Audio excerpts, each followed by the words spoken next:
living on a stretcher, came back to play later in the game. Hello, everybody. I'm Bob Costas, along with Bob Trumpy. Bob, you live and work here in Cincinnati. You know that the feeling is high for this ball game. Yeah, the fans, Bob, in Cincinnati, remember that hit on Pat McInally very distinctly. But the thing that's turned this football team around really is the fact that Pat McInally came back in the second half to catch 3 passes for 86 yards and this touchdown from Jack Thompson.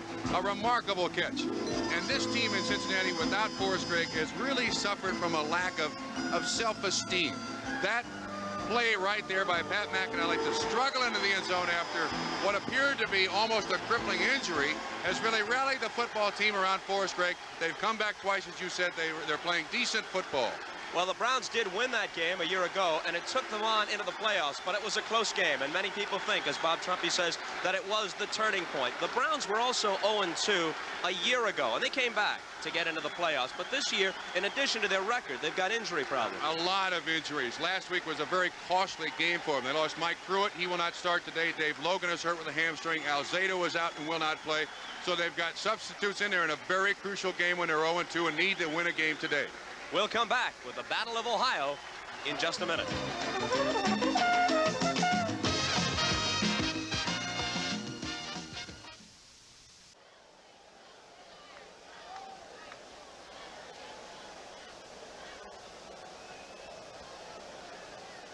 The starting Cleveland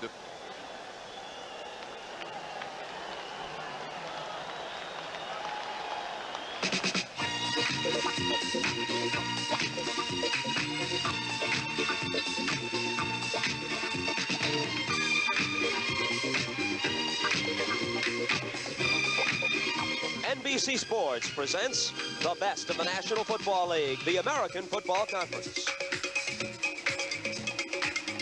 Today from Riverfront Stadium, it's the Cleveland Browns versus the Cincinnati Bengals. And today's game is brought to you by the new Chrysler Corporation and your Dodge and Chrysler Plymouth dealers. We're coming back strong with the cars and value America wants. By Canon plain paper copiers. By Chronix, makes it simple. By Schlitz, the master brewer's brew. Just one taste and you'll know. Behind every Schlitz is a man who knows his beer. And by GTE. GTE is telecommunications and a whole lot more.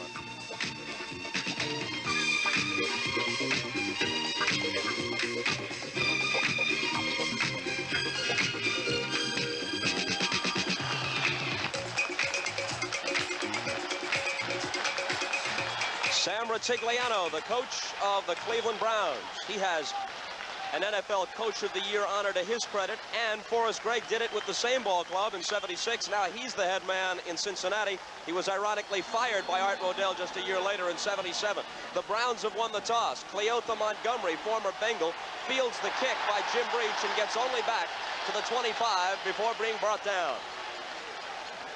A 16-yard return. Jeff Shue got in on the tackle. Charles White is starting in place of Greg Pruitt. Pruitt can play, but they are trying to establish a ground game and think that White is more durable to carry the ball more often than Pruitt. You will see Pruitt, Greg Pruitt that is, on third down situations. Logan had been hurt. He is ready to go. And you saw the rest of the receiving corps and the offensive line of the Cleveland Browns. Robert E. Jackson, the left guard, called by Gary Johnson of San Diego after a game they played a couple of weeks ago, the best guard he had ever faced. The carry goes to Cleo Miller, and Miller skips off left tackle for about 6 yards across the 30-yard line before being stopped by linebacker Glenn Cameron, number 50. Let's take a look at that defense. Rod Horn starts in the middle in place of the injured Wilson Whitley. Harris and Williams outside, LeClaire and Cameron inside in their linebacking core. We meant to show you the secondary. There's the defensive line again. Eddie Edwards, 5 sacks a year ago against Brian Sipe. That came in the December game, won 27-24 here by the Browns. Those 5 sacks tied a Bengal record set in 1972 by Mike Reed. Cleo Miller carries again, close to the first down, but short of it. It's third down and about 1 upcoming for the Browns. All right, Bob, to set the stage for the football game, the way the Cleveland Browns have struggled offensively and defensively through the first 2 weeks of the season, this is an important series for them. Same is true of the Cincinnati Bengals. They've come back twice. They have played very poorly in the first quarter of their 2 games. They are going to have to, one of these sides is going to have to give in this situation, but this, for both teams, is a very important series. Now 3rd and a little bit. Out of a tight formation, Brian Sipe, last year's NFL Most Valuable Player, calling the signals. They call on Cleo Miller again. He tries to get outside, and although he didn't get much, I think he has enough. Reggie Williams brought him down, number 57, the right side linebacker. Mike Pruitt missing from the Cleveland Brown offense. He is their big running threat. Pulled a hamstring last weekend against the Houston Oilers, but Cleo Miller has the best rushing average per carry of any Cleveland Brown on the roster, so they're not missing an awful lot. So both Pruitt boys, Greg and Mike, are out, at least in the starting lineup. We expect to see plenty of Greg, though, as the game goes along. The first pass for Brian Sipe, incomplete over the middle.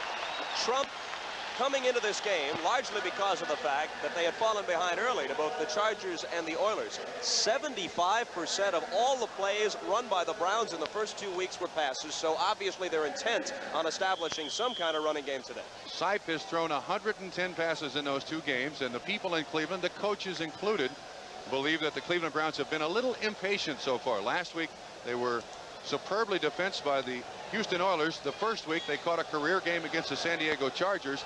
This is a game to get everything back on sync, offense and defense for the Browns. Mike St. Clair comes in as a 4th defensive lineman in what they believe is a passing situation. They try and cross him up and give it to Cleo Miller, but Cleo gets only a couple, and it will be 3rd and long upcoming. St. Clair and Ross Browner combining on the tackle. Now, Bob, in professional football nowadays, 1981, this is the down that is real trouble. There are so many sophisticated 5- and 6-back defenses now in the game that when you get a 3rd down and 10 situation as an offensive team, you really are at a tremendous disadvantage. All teams want to avoid this 3rd down situation. The nickel defensive back is employed, obviously, in this situation by the Bengals. Rucker goes out wide to the left. Dave Logan, playing hurt, is out wide to the right. Greg Pruitt is in the backfield for the first time. There you see him shifting out to the left side as Sipe looks to throw. And it is gathered in by Greg Pruitt, and he is very close to the first down, but perhaps just shy of it. Depends upon where they spot it. Excellent reception by Greg Pruitt, a smallish type of fellow who 3 years ago was a great running back, has now turned himself into a fine receiver. You'll see the ball tipped by number 34. And there's Brian Hicks, strong safety, number 27 behind him. And if the Bengals have a problem, it's that nickel defense. They seem to allow an awful lot of yards. They have very young defensive backs standing back there, first down Cleveland, at the strong safety and weak safety position. That is a problem that they have. Sam Rutigliano has marveled in the past at the hands of Greg Pruitt, who is, as you say, a relatively small man, doesn't have the big hands, but he says he catches a football like it was a tennis ball, and there was a good example of it. Well, he has great concentration on the football. If we get a close-up of him catching the football sometime during the day, you'll see how he looks that ball into his hands, exactly as the coaches draw it up on the board. Brian Sipe, 61% completions last year, 30 touchdowns, over 4,000 yards in the air. First down pass. He's got his man.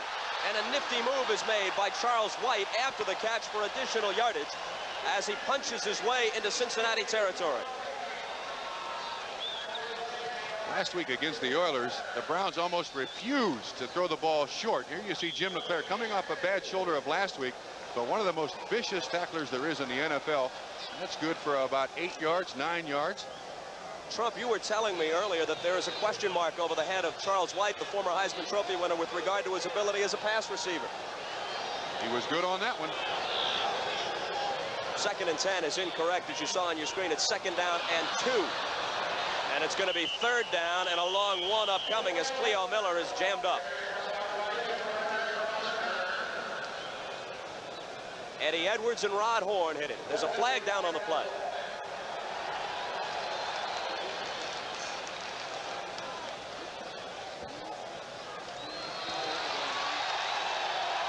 Red Cashin, the referee, paces it off, and now he'll make it official. It's a first down for the Browns. Offsides. 57 on the defense.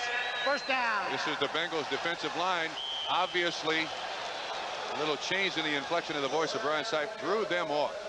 It's just a matter of playing professional football. You watch the ball being snapped. You do not listen to the quarterback's voice. Defensive coaches go crazy on those offside situations. 1st and 10 at the 41-yard line of the Bengals, and Sipe with plenty of time finds his man. Ozzie Newsome makes the catch. His 13th reception of the season, and another penalty marker is down. This one is in the Browns' backfield. Holding Cleveland. That is the thing that's cost them dearly. They get a good drive going, and then a penalty on one of their offensive linemen. Holding seems to stop them. Despite the fact that this play is coming back, it's noteworthy that the tight end Newsome makes the catch, and in the first couple of weeks, the Bengals have had trouble with opponents' tight ends. Jerome Barkham caught 7 for the Jets a week ago. 2 of them went for touchdowns. Holding, number 25 on the offense. Still first down. Charles White. To comment on what you just said, Bob, you're right. Teams have picked on the strong safety or the tight ends of the Bengals opponents have had good success, but they got a young man there who is starting just his second game at strong safety, and that is Brian Hicks. Atlanta on top of San Francisco, 7-0. The details, Mr. Costas. Steve Bartkowski hits Alfred Jackson for 29 yards and a touchdown. 7-zip. The Falcons taking the lead. On 1st and 20, they try and send Greg Pruitt outside, and Pruitt, who had 3 consecutive 1,000-yard seasons between 1975 and 77, is driven out of bounds by Lewis Breeden, number 34. Greg does not carry the ball as frequently now as he once did. He has had some problems with a variety of injuries. As a matter of fact, last year he caught 50 passes and carried the ball just 40 times. They got 3. It's 2nd down and 17 upcoming from the 48-yard line of Cincinnati. Now had the ball almost 4 minutes and a half. Good drive by the Cleveland Browns. Oddly enough, despite the fact that they have lost their first 2 games and scored a combined 17 points in the process, the Browns are 5th overall in the NFL in total offense. And that one is right on the money. Ozzie Newsome, tight end, makes the catch. Bo Harris on the tackle, linebacker of the Bengals, number 53. And as we said last night in our production meeting, Robert, I felt that Ozzie Newsome was going to be a very busy man today. These offensive coaches and the quarterback is no fool. They're going to pick on a young guy. Although in that situation, that's a zone. That's a missed coverage by someone, and I can't tell you who. The zone defenses are now so sophisticated that he found a dead spot in the zone. The linebacker was looked off by Sipe, and it's a good completion for a first down. Oops, excuse me, 3rd down and 1. Not quite. 3rd and a short one. They have had the ball for over 5 minutes, 9:45 on the clock. The ball at the 32-yard line of Cincinnati. After a pickup of 16 on the last play, and they'll go to the air off the play fake, and Sipe has plenty of time. He just lobs it out to Newsome. This is a first down, and Newsome is to the 24-yard line of Cincinnati. Now we have a perfect example of what professional football is about. Their ability to run the ball, that is the Cleveland Browns, keeps the linebackers at the line of scrimmage.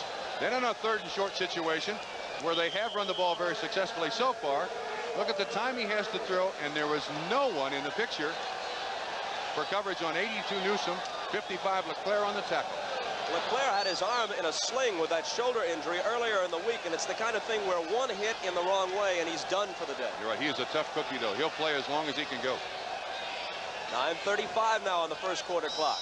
Browns have had the ball throughout, and they are threatening, sending Cleo Miller out to the left side for a couple of very tough yards. Ross Browner was there on the tackle. Reggie Williams also helping out. This Bengal defense 2 years ago gave up more points than anybody in the history of the game as you watch number 64, Joe DeLamielleure. That's not supposed to be legal. I'll tell you what, that was a nice deal to pick up DeLamielleure. They give up a number 2 this year and a number 3 in 1982 to Buffalo to get it. 2nd down and 7. Sipe again with time. And he'll tuck it in and take off. Diving across the 15-yard line, Eddie Edwards gave him a shove. Edwards and Sipe are well acquainted, as I pointed out. Eddie sacked him 5 times last December. Well, you talk about some grittiness in a quarterback, number 17, Brian Sipe. Nobody was open downfield. And Eddie Edwards has got good speed. Look the way Sipe dives after the shove for the first down, and he gets it. I was about to say at the end of the last play that the Bengals defense led the AFC in rushing defense last year, which is a remarkable turnaround from the 2 previous years. The first down is secured at the 12-yard line. Reggie Rucker is in that slot on the left side. Sipe with a quick pass out of the backfield to Greg Pruitt, who tries to jitterbug his way around Glenn Cameron, but Cameron is all over him. Excellent tackle. Excellent tackle.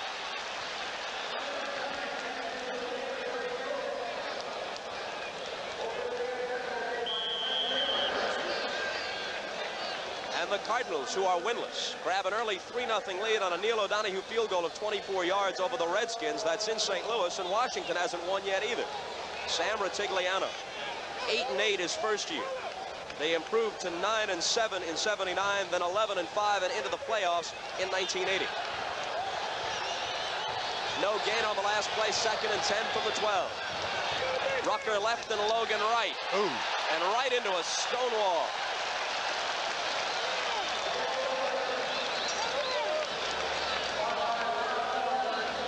Bo Harris was there. Rod Horn, the nose tackle. Glenn Cameron also jumped in. In this first drive now of the day, Bob, the Cleveland Browns have run the ball 6 times and passed the ball 6 times in this drive. That's a little more balanced, the kind of balance that Sam Ratigliano was looking for. In 7 seconds, the first quarter will be half over, and the Browns have had the ball throughout. To keep it, they need 9 yards from the 11. White is in motion. Sipe wants it all, and there it is, but dropped. Ozzie Newsome had it, couldn't hold on. Ray Griffin hit it. As we suspected, the Browns are going to pick on the Bengals down through the middle. The Bengals run a double rotation zone, and that leaves an inside man, a safety or a linebacker coverage on Ozzie Newsome. Great speed. But you see the outside release puts the defensive back in the prime spot, and I think Ozzie should have caught that pass. That was on the money. I don't believe 44 Ray Griffin bothered the ball at all. We'll see it once again. I realize he's trying to stay inbounds and catch the ball, but I think that should have been caught.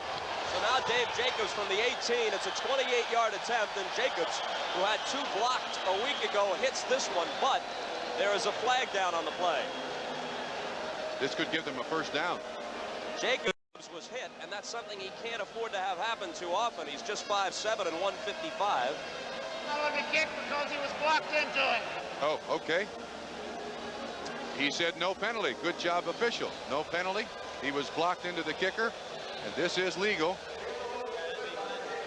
Yeah, you'll see 57. Excellent call. Excellent call. So the field goal counts. Jacobs is now 2 of 6 on the year, a 28-yard boot.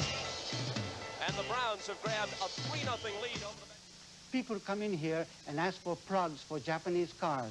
And I tell them there's a spark plug designed to get the most out of small 4-cylinder engines. It's got a fused glass seal in here, so you get full power and a remarkably wide heat range. Helps prevent stalling and misfiring. Then I tell them something else remarkable about this plug. It's not Japanese, it's American. Autolite. The test, Schlitz versus Bud. Loyal Bud drinkers in 4 major cities tasted both. Many preferred Schlitz. I thought Bud was better, but I've been proved wrong. Very surprised. Apparently I was drinking Schlitz and enjoyed it. Yeah, I am surprised by it. Doesn't surprise me. 3 years ago, I came to Schlitz to make my best. And this is it. In 40 years as a master brewer, this Schlitz is my smoothest. And it's surprising a lot of people. Have you tasted my Schlitz? And now rookie Steve Cox prepares to kick off. 5th round Brown draft choice out of Arkansas. And there's Lewis Breeden.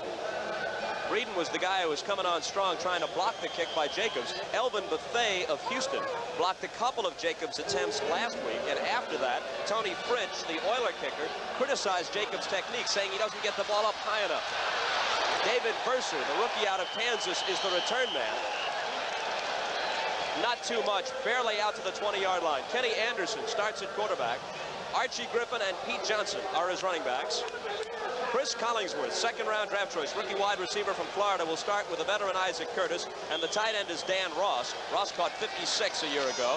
And there's the offensive line, one of the biggest offensive lines in all of football. They compare favorably, at least in size, with San Diego's crew.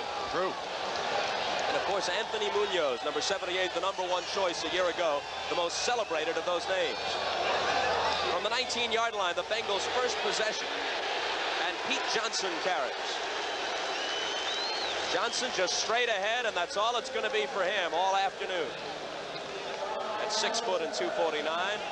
There is the front three for the Browns. Lyle Alzado is out, and the second-year man Elvis Franks replaces him. The veteran linebacking core of Good, Jackson, Ambrose, and Matthews. Bolton and Johnson are your corners. Tom Darden does indeed start at free safety, despite the fact that he pulled a hamstring on Thursday and was questionable coming in today. Clarence Scott is the strong safety. They pitch it back to Pete Johnson. And Johnson will come up short of the first down by a little bit less than a yard, and there's a flag on the play. Bob, this is where the confrontation on the field may happen today. There were accusations by the Cincinnati Bengals that R.L. Jackson last year didn't treat the Bengals very nicely. And also the hit, Darden, on Pat McInally.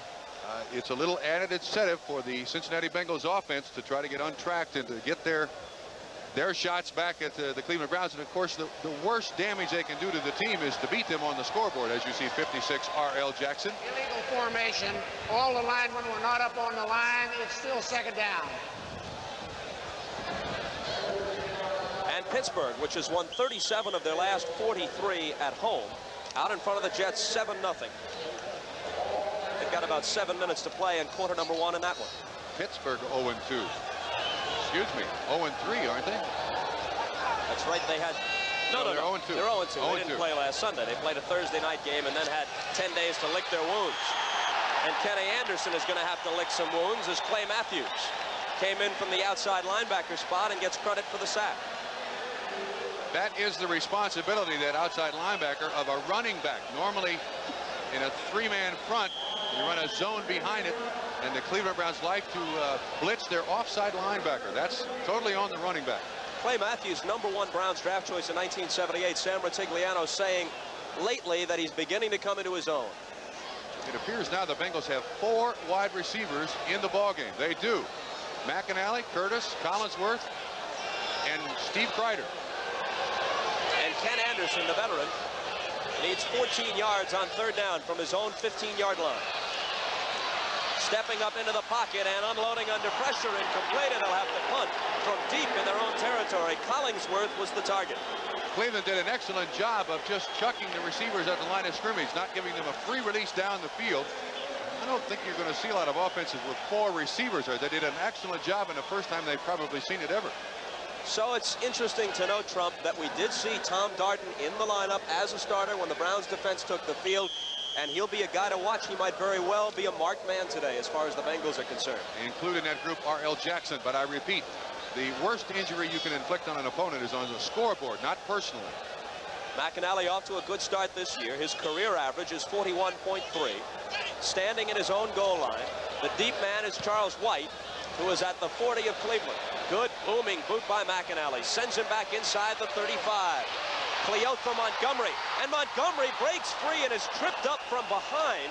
And had he not been caught by the ankles, he might have gone all the way. Another penalty marker is down around midfield. I think Steve Kreider, number 86, was clipped. And they're going to bring it back. Pushing in the back. Cleveland, 15 yards. Cleotha Montgomery would like to perform well today against his former teammates.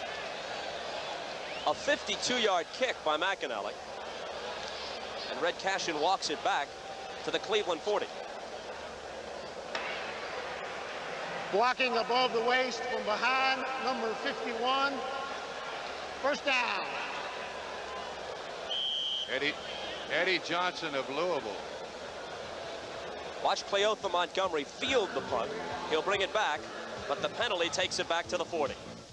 How does Plymouth Reliant K compare to Chevy Citation? Compare mileage. Reliant leads with better mileage.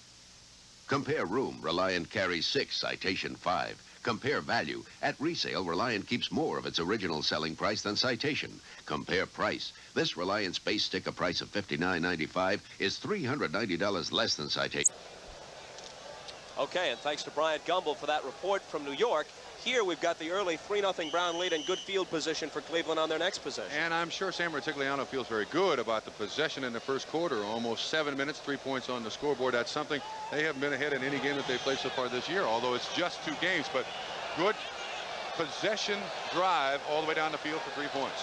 As a matter of fact, last week when they lost 9-3 to Houston, it was the first time the Browns, with Cleo Miller breaking up the middle, and Cleo has a first down out near midfield. The first time a week ago that the Browns had been held without a touchdown since October of 1978 when they lost to Kansas City 17-3. That was an incredible loss, too. They held the Houston Oilers to 8 first downs, 209 yards total offense, and Earl Campbell to 42 yards, and lost, as you see, Cleo Miller, number 30, up through the middle. The secret to a 34 defense, the nose man, 71 Rod Horn. I wonder how much longer they'll go with him, the Bengals. Wilson Whitley is hobbling, which accounts for Horn's presence in the starting lineup. Charles White is wrapped up almost immediately. Eddie Edwards got a hold of him. You know, it's funny talking about the Browns' 2 defeats. They've done it in different ways.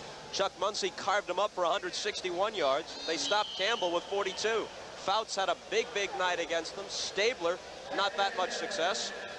But the offense went out to lunch last week as they lost 9-3. But Bob, you realize that in the 2 defeats, opposing quarterbacks have completed 67% of their passes against the Cleveland Browns defense.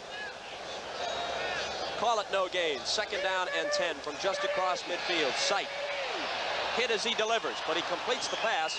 Charles White with another reception. Lewis Breeden driving him out. So White has caught a couple today. Well, he's did.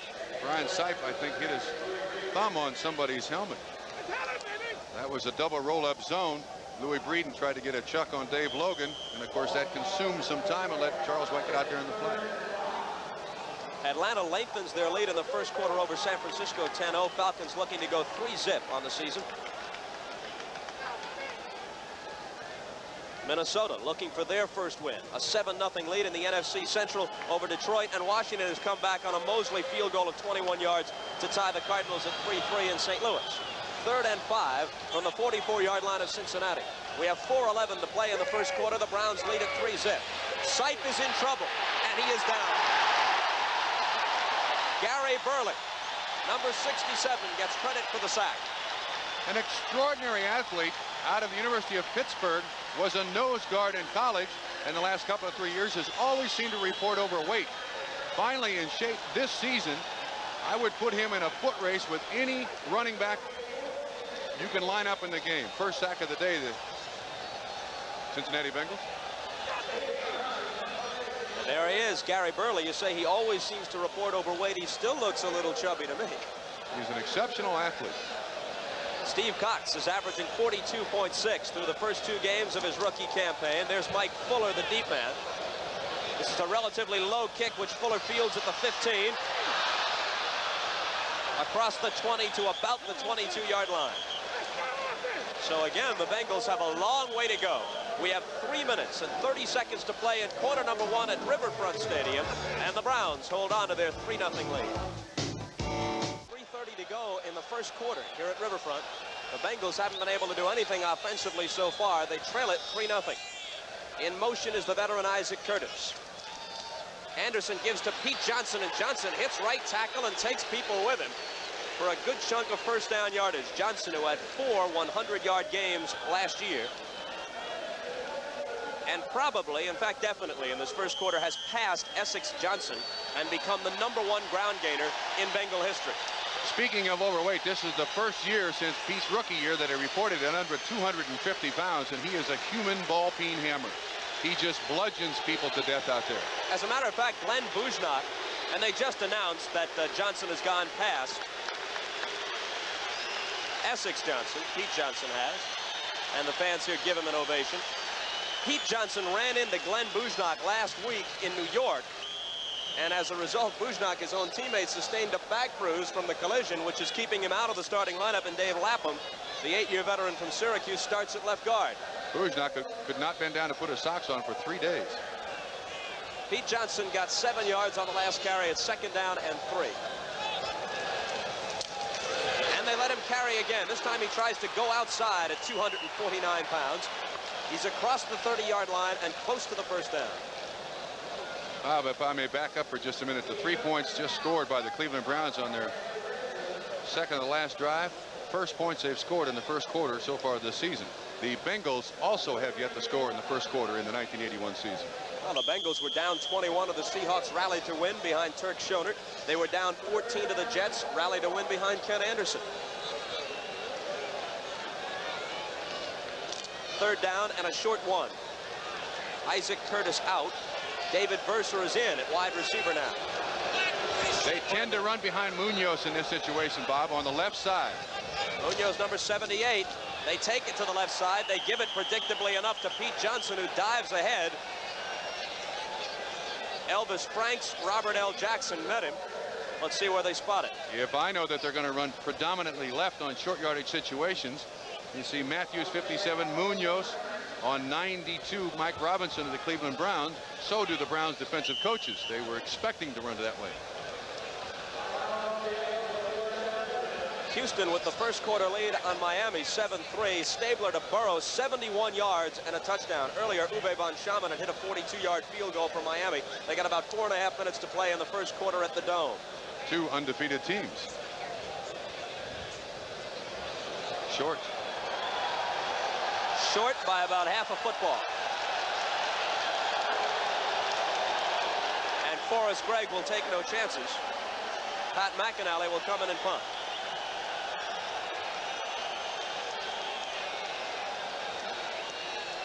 Forrest Gregg spent a year coaching in Toronto in the Canadian League after he was let go by Cleveland. Then came back here to succeed Homer Rice prior to the 1980 campaign. His team improved to 6-10 under him. Understandably tight today. He played the Cleveland Browns, his former employers. Twice last year, lost both times. He'd like to get on the board against his former employers to prove to them that he can still coach. McInally boomed a 52-yarder last time. Cleotha Montgomery is standing at his own 23-yard line.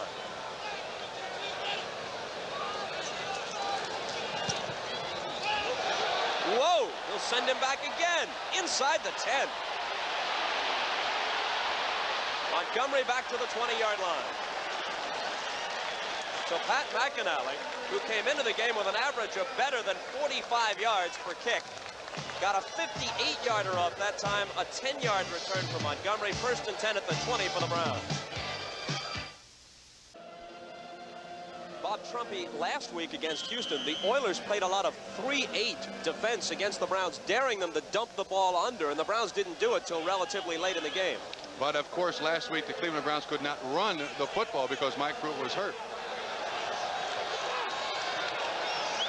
Ricky Feature and Reggie Rucker are set out as the wide receivers. The pitch comes back to Cleo Miller, trying to sweep left. Reggie Williams has him slip through his grasp, and out of bounds he goes. Ray Griffin hitting him. A gain of about 4 or 5. 2:12 left to go in the first quarter, Bob. The Cleveland Browns have 6 first downs. The Bengals, 0. And yet the margin is only 3-0. That's somewhat similar to last week. The Browns ran 77 plays to the Oilers 48 and produced a grand total of 3 points. That last field goal had to boost the confidence of Jacobs. He's only 2 of 6 now on the year. He's well traveled. He's been with Denver in the past and New England, also with the Jets. Looking to find a home here in Cleveland. Let's give Cleo Miller 6 on that last carry. Second down 4. Cleo tries it again and gets just about zilch.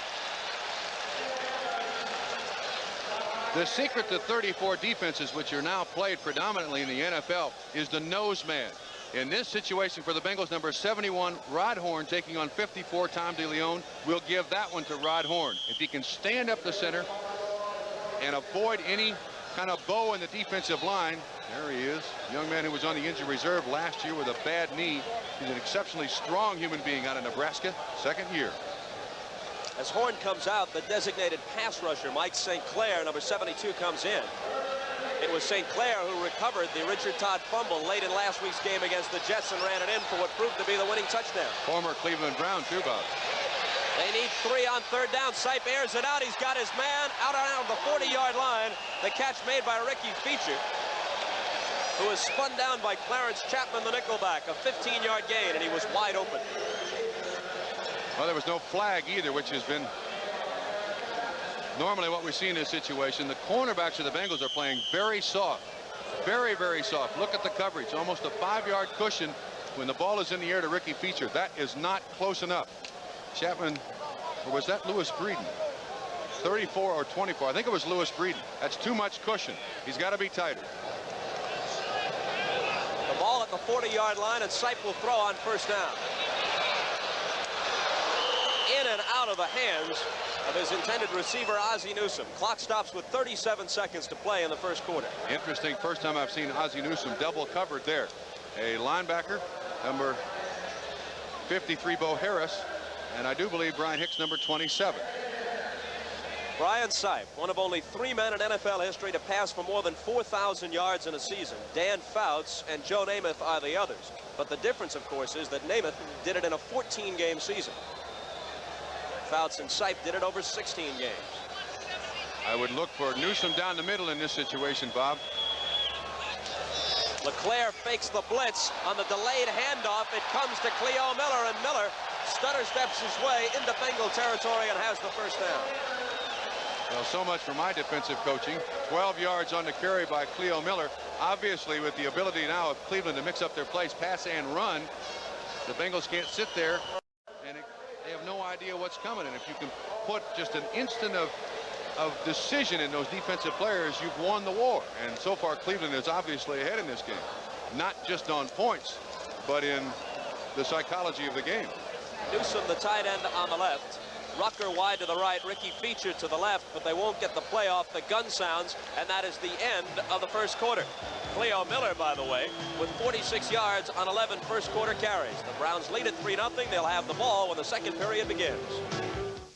Hot with the toes so far, and we take a look at Forrest Gregg, and you can see him through a sign which says the new dominance of the NFL, the Cincinnati Bengals. Is that a bit premature, Trump? Well, they have no first downs and have had the ball just 2 minutes in the first quarter. No passing yards either in the first quarter, which is not a problem for Brian Sipe. Ozzie Newsome made the catch, and LeClaire nails him with the tackle. Look at the time of possession and the passing yardage. Totally dominated by the Cleveland Browns, and in that situation, the Browns are heads way ahead of the way they've been the last 2 weeks. They could establish absolutely nothing against the Chargers, and of course they were behind after the first possession by the Chargers, and last week against the Oilers, same problem. The Browns again in Bengal territory with 2nd and 2 at the Cincinnati 40. Miller eludes some trouble in the backfield and gets close to the first down on individual effort alone. Ross Browner, the former Lombardi and Outland Trophy winner and the #1 pick out of Notre Dame in 1978, ultimately made the tackle. 57, Reggie Williams on the blitz. You see Charles White, 25, trying to make the block. A great job by Cleo Miller to avoid that initial confrontation. Ooh, he almost fumbled it. Yes, he did. He gets the first down at the Cincinnati 37. Cleo Miller with a big first half. Feature left, Rucker right, Newsome in motion, and Sipe to throw on first down. Ozzie Newsome makes the catch. Flag goes down. They may say Bo Harris hit him late. They may also say it was defensive pass interference. Well, it's going to be against Cleveland, I believe. Offensive interference. How about that, Trump? I'll tell you what that is. That's a delay pattern to the tight end. A back will release on the inside of the tight end, and then he spins around, does a pirouette, and I believe he pushed off Bo Harris, did 82 Ozzie Newsome, and they caught him. Even though 2 of his receptions have been brought back by penalties, still, what you predicted earlier has happened. Sipe has tried to exploit the tight end just as the Jets did last week. Pass interference. Number 82 on the offense. Still first down. Most offenses will pick on a man. They'll find somebody that they're going to pick on. Cleveland has had Lawrence Johnson picked on. This week, obviously, they're going to the tight end, thinking Brian Hicks, a young man just starting his 2nd game at strong safety. We couldn't see the penalty, but it was offensive pass interference. A little shove by Ozzie Newsome on 53 Bo Harris. The Browns are back at their own. Check it. They're at the Cincinnati 47 with first down and 20. And Sipe looking for feature. Yes, sir. Couldn't hold on. Pass interference flags all over the place. Ray Griffin, 44, prematurely over the back of Ricky Feature. And they get a first down on an incompletion because of defensive pass interference. Now, this is the nickel situation again for the Bengals. Third down and about 16, and if they've had problems this season, this has been it. We will try to watch the defense here the way it spreads out. 3 guys rushing, 8 guys in coverage, and you'll see the penalty at the top of the screen. Feature on the turn in. Well, it's not Ray Griffin, it's Louis Breeden, number 34. Good call by the officials. They get the first down at the 26-yard line. 13:26 to play in the first half. A first half which has been dominated more by the Browns than the 3-0 score indicates. Cleo Miller squirms free and picks up about 3 yards.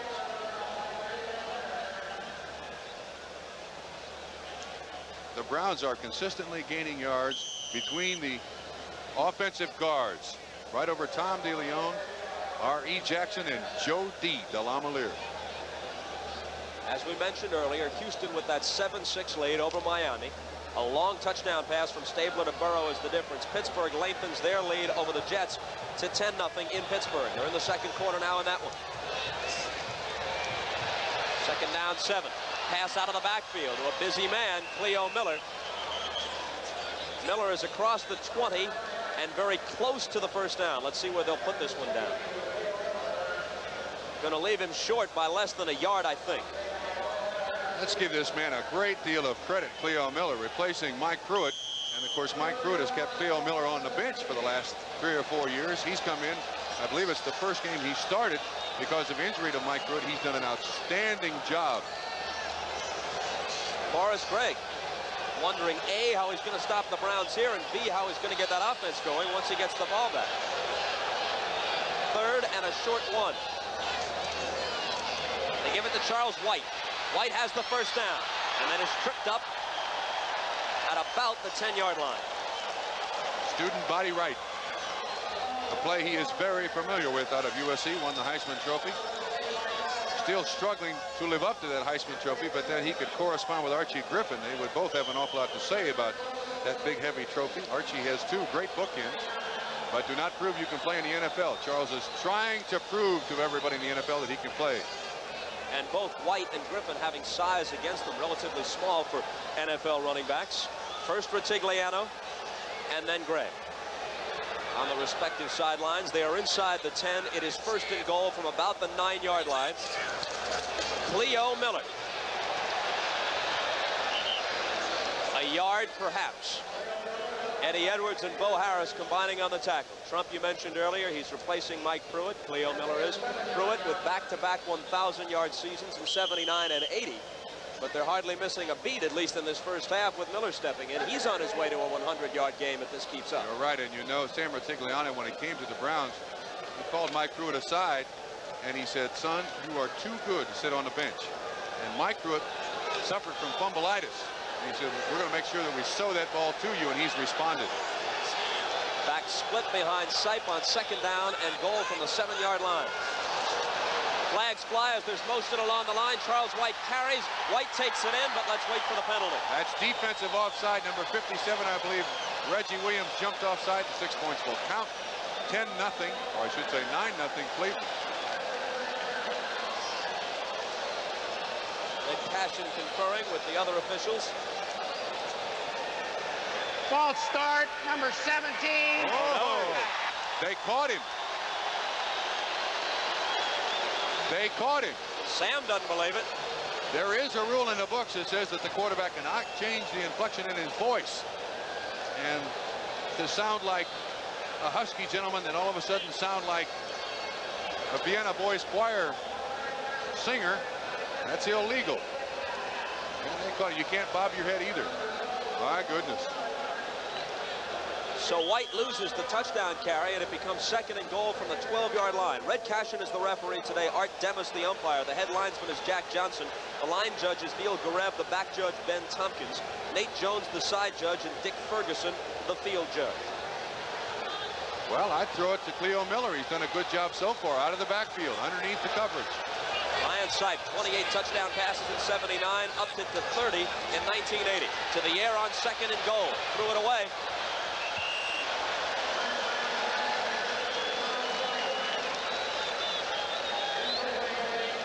I think the Bengals rushed just 2 defensive linemen in that situation. I saw Rod Horn, number 71, drop off in coverage.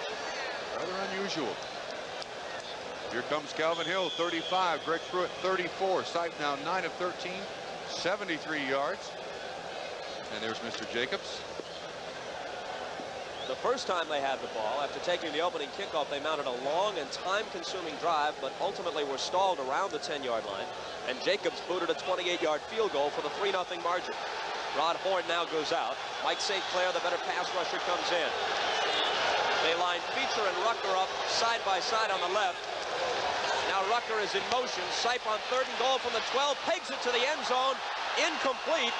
And Feature is looking for a pass interference call, contending that he was tripped on the play by Ray Griffin. So is Brian Sipe, but you know, in that situation, he might be wrong an awful lot of times too, because that was a pick. The outside man on the inside man to try to free the outside receiver. Rucker is the guy arguing now, but Feature was the man who was tricked. He shouldn't argue too much. It's got to be devastating to the Cleveland Browns. The team has scored and scored and scored last year. 2 drives, both field goals. Watch here on the corner, see if we can see anything. You can see that Feature is tripped. I see Pete Rozell's name there, isn't it? Yes, sir. So now Dave Logan will hold at the 20. It's about a 30-yard attempt by Dave Jacobs, who gets it away and hits it. So Jacobs is 2 for 2, a 28-yarder and a 30-yarder. The Browns still have not scored a touchdown in almost 6 quarters, but with 10 minutes and 17 seconds to play in the second period in Cincinnati, they lead at 6-0.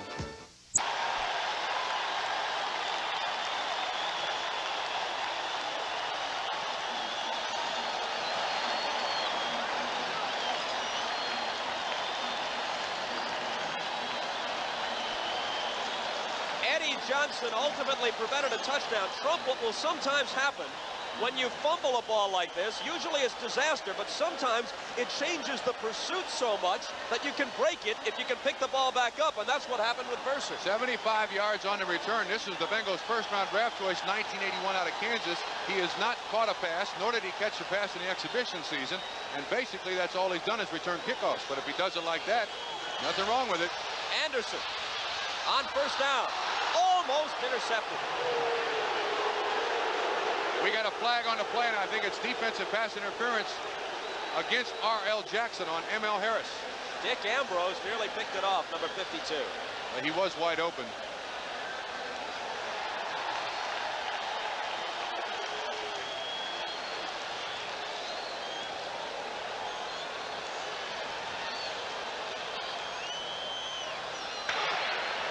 Holding.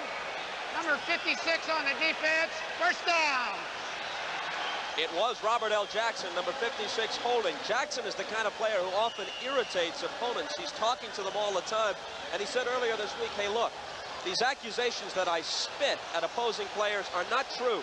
I have some loose, false uppers, and sometimes some saliva accidentally slips out. But, folks, it's not on purpose. Sure. Archie Griffin carries. And Griffin is stacked up after a very short game. Marshall Harris, the second-year man from TCU, hit it. I think that's the first carry for any running back other than Pete Johnson today for the Bengals. That front wall for the Browns with Alzado out. Just 7 years total experience between Franks, Bradley, and Harris. This telecast presented by authority of the NFL, intended for the private use of our audience. Any rebroadcast or other use of this telecast without the express written consent of the Cincinnati Bengals and the NFL is prohibited. Second down and 8 from the 14-yard line of Cleveland. Anderson in trouble. Dodges one bullet. Throws on the run. Out of bounds. It was caught, but out of bounds. Archie Griffin latched onto it, but couldn't stay in. Griffin caught 10 passes last week against the Jets, a Bengal record. Ties a Bengal record. Ruby Clark did it, I think, back in 74 or 75, but once again, an unaccounted for blitzer. Anderson did a good job to avoid him. If the Bengals want to be a threat in this football game, they must get it in the end zone. 3 points does no good here. should make it clear that's a Bengal record for a running back. Well, Booby Clark was running back too. Right. Yes. And he tied that mark. But wide receivers have caught more than 10 in a game. I think you're right. 3rd down and 8 from the 14-yard line. Anderson with time on this occasion, and he hits Isaac Curtis, but Curtis in turn has hit himself and stopped shy of the 1st down.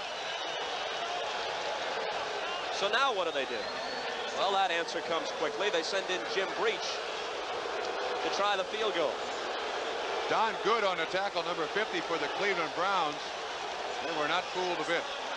There used to be a baseball manager in this town named Sparky Anderson, whom they called Captain Hook. Well, in football, they may soon refer to Forrest Gregg the same way, because you're telling me, Trump, that he won't wait long to yank Ken Anderson if Anderson continues to be ineffective. No, he will not. Turk Schoenert did an excellent job against the Seattle Seahawks. I have it on good authority that Jack Thompson is not ready. He's healthy, but he's very, very rusty for missing 2 weeks. So I would be a bit surprised to see Schoenert early in this game. Out of Steve Kreider's hold at the 19, Jim Breach, the former Oakland Raider, tries to cut the Brown lead in half. And misses it.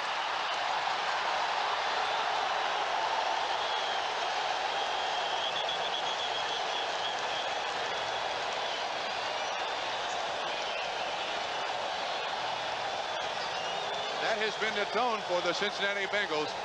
Missed opportunities. The 75-yard kickoff return goes for naught. As you can see, just a bit wide. It hit the upright, as a matter of fact. It hit the right upright.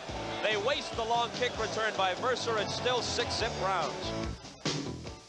Turk Schoenert wearing the baseball cap. He was the relief man 2 weeks ago, pulled out a victory against the Seahawks. Ken Anderson, the veteran, suffering through a miserable 1st half so far. Probably not entirely his fault. Browns lead it 6-0. Mike Pruitt. Mike Pruitt carries for the 1st time. He suffered a pulled hamstring and left the game in the 2nd quarter a week ago against Houston. Didn't start today, and that was his 1st carry. Glenn Cameron and Eddie Edwards brought him down. Probably trying to find out if, in fact, he can play. Cleo Miller's done a great job.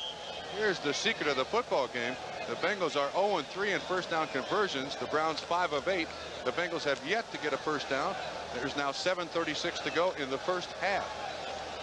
Pruitt got just a yard. It's 2nd down and 9 from the 21. Feature out wide to the right and Rucker to the left. Sight, all kinds of time. Swings it out of the backfield to Mike Pruitt. And Pruitt is near the 25-yard line, which will leave them with about 3rd and 5. Dave Logan started this game, Trump. He has not played very much in the past 10-15 minutes. I think it's kind of a psychological ploy on Sam Rutigliano, try to lift the team. You know, if you go into the game without a lot of your regulars, you kind of drop a little bit as a player. But if you can start Logan, he doesn't have to do anything, but you just feel more comfortable with him out there. Certainly, he has an able 3rd receiver in Ricky Feature. Look at this. Bengals zip for 3. Browns 5 for 8 on 3rd down conversion. And the Bengals still no 1st down. Browns need 6 yards to keep the ball here. Greg Pruitt shifting out of the backfield. Sight with the lob. That'll be good for the 1st down to Cleo Miller. Miller across the 35-yard line. Cleveland is doing an excellent job, 12 yards on the catch, of throwing the ball to the running backs up underneath the coverage. Last week against Houston, they could not accomplish that. It took them an awful long time to realize that's what was open. But this is running back on linebacker coverage.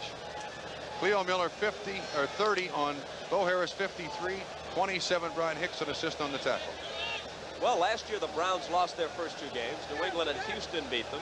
This year San Diego and Houston have knocked them off. But last year, after going 0-2, they won 11 of the next 14 to go to the playoffs. Sight sends it out long. He's got a man. It's Reggie Rucker. He makes the catch. He's down at the 15.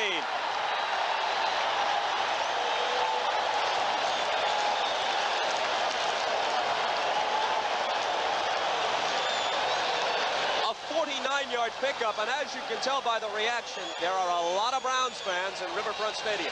On the coverage, Ken Riley, number 13, an 11-year veteran, tripped. Brian Hicks makes the tackle, but this ball is well thrown. You can see, I believe, Riley is way behind. He tripped ever so slightly, and if that ball is thrown a little farther, Reggie Rucker waltzes in for a touchdown. 49 yards on the pass and catch.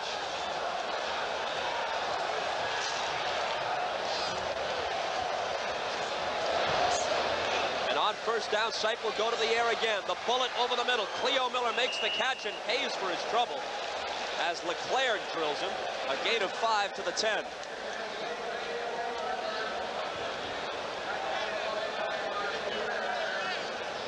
Let's look at it this way. The Bengals have dodged 2 bullets, held them to 2 field goals. If they do it again, there has to be an awful lot of concern on the Cleveland Browns part, and there has to be just a thread of hope on the Bengals sideline that their defense is doing an excellent job. They spot the ball at the 9, where it's 2nd down and 4. 5 minutes, 20 seconds to play in the first half. Rucker right and Feature left. The handoff to Greg Pruitt. A loss of 1 on the play.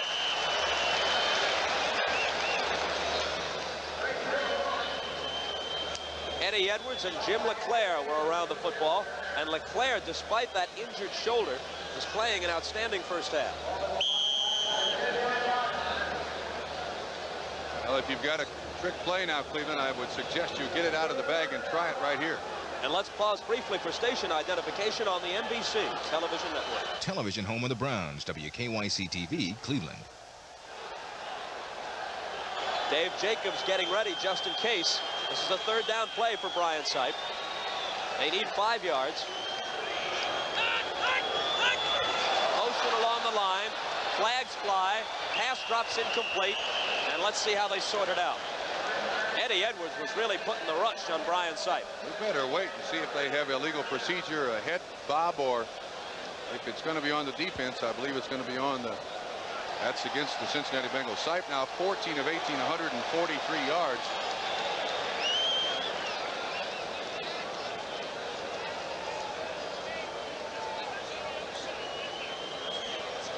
Forrest Gregg. And what an irony that he should have been the coach of the year. Well, let's listen to Red Cashin.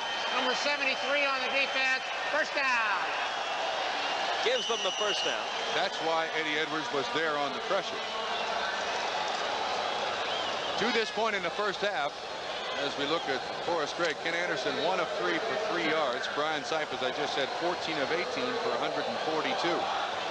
Rivalry and irony, both elements abundantly present here today. In addition to the cross-state element here, you have Paul Brown's historic role for both these franchises and Forrest Gregg's bitter departure from Cleveland in 1977. Charles White cannot turn the corner. Gregg, as we mentioned, coach of the year in 76, the heave-ho in 77. Then you have the Darden-McAnally incident a year ago. The fact that the Browns are off to an unexpected bad start. The Bengals are off to a 2-0 start. The rivalry here could not be at a higher pitch. You are absolutely correct. It's interesting that Paul Brown and Forrest Gregg both relieved of their duties by one Art Modell. That carries an awful lot of weight in the minds of both people. Not talked about publicly, but true. Second and goal now from the 4-yard line. Browns looking to add to a 6-0 lead. Sipe. Newsome makes the catch. They rule it a touchdown. He had a foot across. It's a touchdown for the Browns. If the ball breaks the plane, Bob, it is a touchdown. That was very, very close. And as we thought, Newsome was going to be very busy today. When he spins around, I believe the ball breaks the plane, and therefore it is 6 points. It does. It's a good call. Look at it from another angle. Good time, plenty of time to throw. He's not in there, he's in there.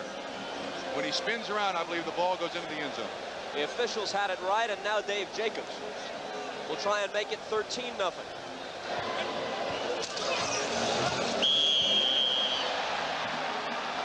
And he does. So the 49-yard bomb from Sipe to Rucker is the key play on the drive. The Browns get in for 6. They lead it with 3:37 to play in the first half, 13-0. Yet another indication of the Browns' domination of this first half so far, but the Bengals are moving for the first time.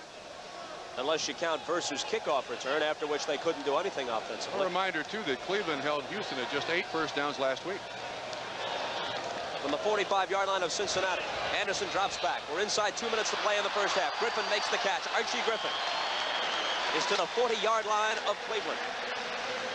And this is the first time that the Bengal offense on its own has penetrated Cleveland territory. Hurry up offense. You see exactly what Cleveland's been doing. Running backs underneath the linebacker coverage. Back to live action. Griffin can't hold this one. It'll be 2nd and 10. They were waiting for him. They were waiting for him. I'm not sure that's a pass to be completed. You see Ken Anderson looking to the sideline. The Bengals now use hand signals to bring the plays in. Each team has all 3 of their timeouts remaining. We have 1:34 to go, as you can see, in the first half. And at halftime, we'll have an NFL 81 report to get you updated on all the scores from around the league. The Bengals can be patient here. They have plenty of time. No reason to panic yet. 2nd and 10 from just across the 40. Isaac Curtis is in motion. Anderson afforded plenty of time. And Pete Johnson can't hold on. The secondary of the Browns did a fine job because Anderson just couldn't spot anybody.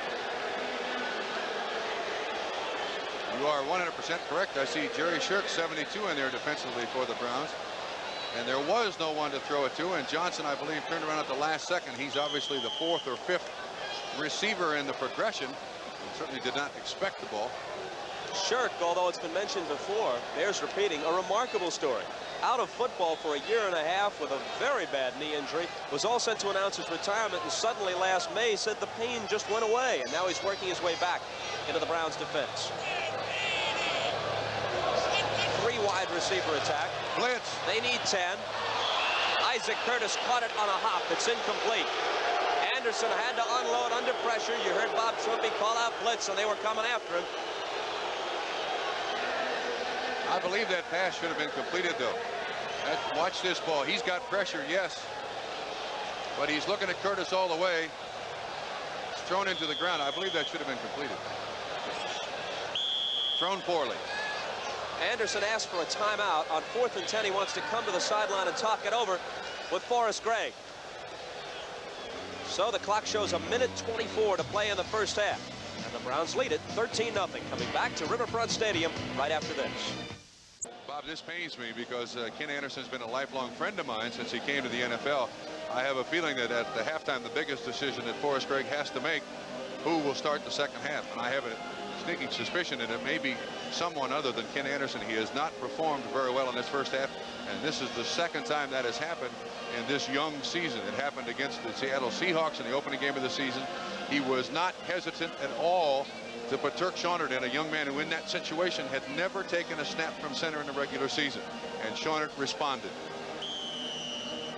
Sam Rutigliano now looking at 1:24 for his offense to do something.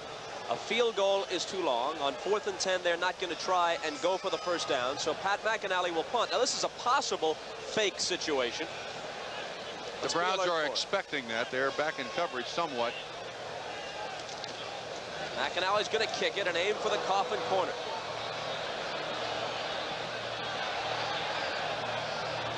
Did they keep it in? Evidently so. So McInally, who had 2 boomers the first 2 times he punted, 52 and 58 yards, this time shows some finesse. He'll get 34 in distance, but more importantly, he pins the Browns to the wall. But watch the last part of this. Let's see who this is back there. I believe that's David Verser. You know, I wonder about that. Yeah, I believe they're taking it out to the 20. He walked into the end zone. That's Bobby Kemp. He walked into the end zone, then jumped up. And in so doing, he was in the end zone. It is a touchback. Good call by the official. You cannot personally break that plane with your body and then hit the ball back out and have it come out on the 2 or 3 yard line. Heck of an effort by Kemp. Here it is again. Oh, good call, good call. He steps into the end zone. He is now part of the end zone. The ball goes out to the 20. Excellent call by the officials, but good attempt by the young gentleman, 26, Bobby Kemp. So originally they'd spotted it at about the 3. Now they bring it out to the 20. 1:12 remaining. Browns have all 3 of their timeouts left should they decide to try and add to their lead, and evidently they will. Brian Sipe airs one out to the right side, and it's incomplete. Intended for Reggie Rucker with Lewis Breeden on the coverage. The last 3 times that the Browns have made the NFL playoffs, 71, 72, and 80, they have beaten the Bengals twice in each of those 3 seasons. Last year, November 23rd at Cleveland, an easy time, 31-7. Sipe threw 4 touchdown passes. Then December 21st here in Cincinnati, the regular season finale. Cincinnati gave them all they could ask for, but Cleveland prevailed 27-24. Sipe threw a couple of touchdown passes to Ricky Feature in that ball game. Cleo Miller carries for about 5. Now we're inside a minute. And I believe Mr. LeClaire has hurt his shoulder, but he's taking time out to hopefully get one more possession for the offense. 55 seconds on the second quarter clock. Browns lead at 13-0. We'll be right back. And the preceding announcement was furnished as a public service by the National Football League. One of the things characteristic of the Cleveland Browns, Brian Sipe has now passed to 7 different receivers in the first half. That last timeout was called by the Bengals, so they're hopeful of getting the ball back, but Cleo Miller sheds a tackler and can't get through the next wall of pursuit, and the Browns will have to punt. I believe the replacement for Jim LeClaire, number 51, Rick Rosano, is the guy who makes the tackle. Cleo Miller having a fine first half. Watch 51 come up there like a bullet, and this is exactly, that's 57, Reggie Williams, excuse me. Excellent tackle by the young gentleman out of Dartmouth. So the Bengals stop the clock again with 44 seconds remaining, but now they're out of timeouts. Mike Fuller drops back as the return man.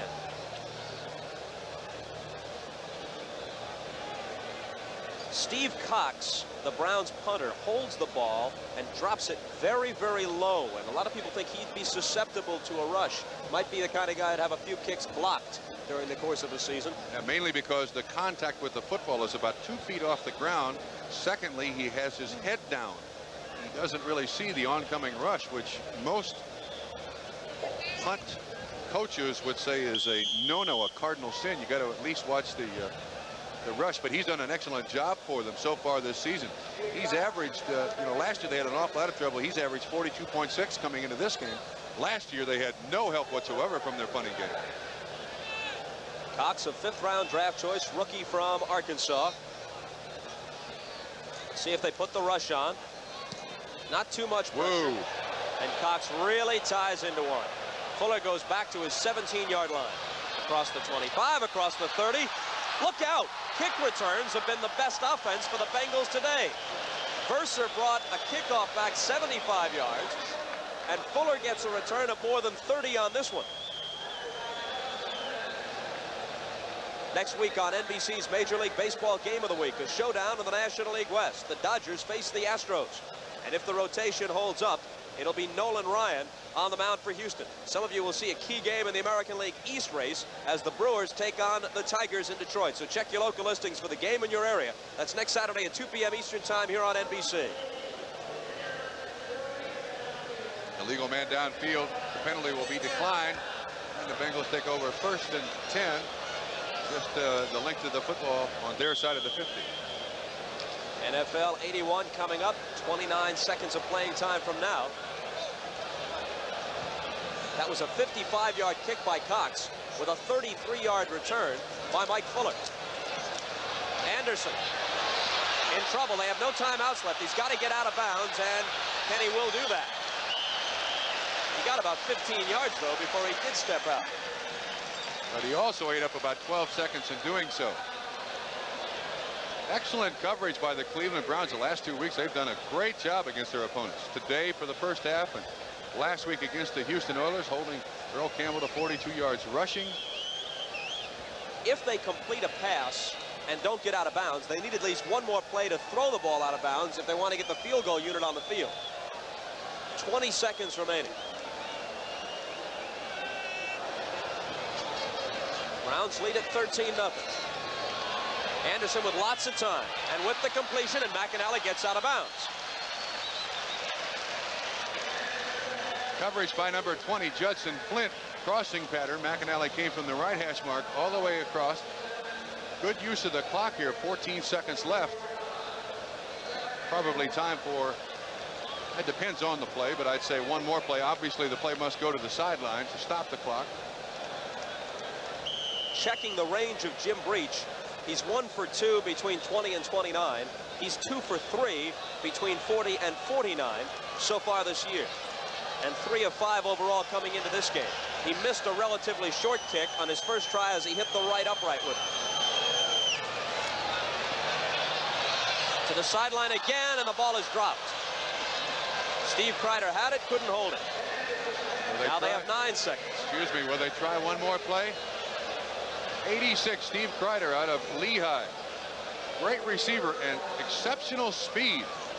Every year for 2 years, that ball was really zipped in there. No excuse for that. He's mad at himself. He should have caught that one. That would have given him another 8 or 10 yards and made it a little easier for Jim Breach. Now McAnally into the ball game. Kreider out. I wouldn't be a bit surprised to see the same pattern once again, Bob. The ball is at the 24, so if they got no closer, it'd be about a 41-yard field goal attempt for Breach. 9 seconds left. Anderson will try for 6. Collingsworth was the target. He was double covered. Chris Collingsworth, the rookie, and they were all over it. The clock stops with 2 seconds left, and Breach will try from 41 yards.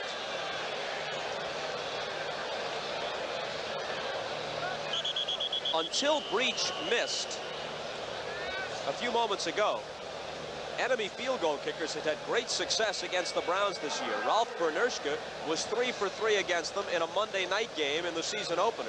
Tony Frisch was 3 for 3 against them last week as they lost to Houston. How do you account for that? I can't tell you what. I really don't know. But some teams seem to be more susceptible to the field goal. I think that was true of the Browns last year, too, that they gave up an awful lot of field goals.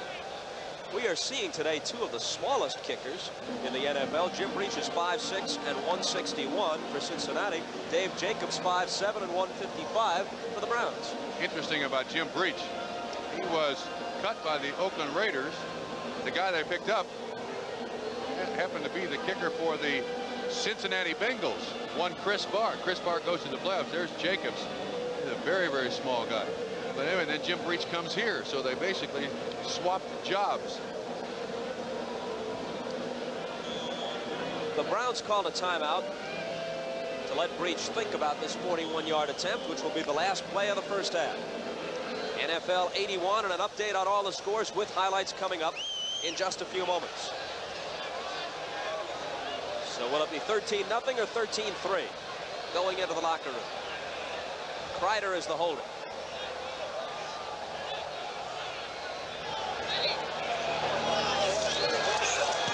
It's blocked. It is blocked. The ball is loose, and the half ends. Not yet. Clay Matthews picks it up, but that's as far as he's going to go. So Breach is 0 for 2. The Bengals have not gotten on the scoreboard, and at the end of 30 minutes of play at Riverfront Stadium, the 0-2 Browns lead the 2-0 Bengals 13-0. The man on the outside, number, I can't really see it. Is that 28? No, I believe it's 28 Ron Bolton, but Lawrence. Maybe we'll pick it up this way. I can't really see the number. We'll see it here coming from the left. It's 29, Hanford Dixon, their #1 draft choice, the rookie from Southern Mississippi. Hanford Dixon, 29, blocked the kick, and that's the end of the half. Shows you the ups and downs of the NFL. Let's go quickly now to New York and check with Brian Gumbel at NFL 81. Brian? All right, Bob, thank you. At Arrowhead Stadium, the Chargers have moved out in front. Draft choice. Well, Cox kicks off, and just as he did last time, he drives it through the end zone. This one about 80 yards in the air, and that's not an exaggeration. My goodness. That is very, very discouraging for the opponents. No chance at a return. You pick the ball up at the 20-yard line, and the Bengals have got to air it out right here. Many Bengal fans came to Riverfront today equipped with the terrible tail, which, of course, is their answer to the terrible towel, which became famous in Pittsburgh, and they're waving these tails, but they haven't had too much to shout about. Their team trails at 13-0. Collingsworth is the wide receiver to the left side. Isaac Curtis is wide to the right. Archie Griffin and Pete Johnson are the running backs behind Ken Anderson as we start the second half. On the play fake, they toss it out to the left side. Collingsworth with a blocker in front of him. And Chris Collingsworth, the rookie from Florida, has a first down, a pickup of about 13 yards on the play.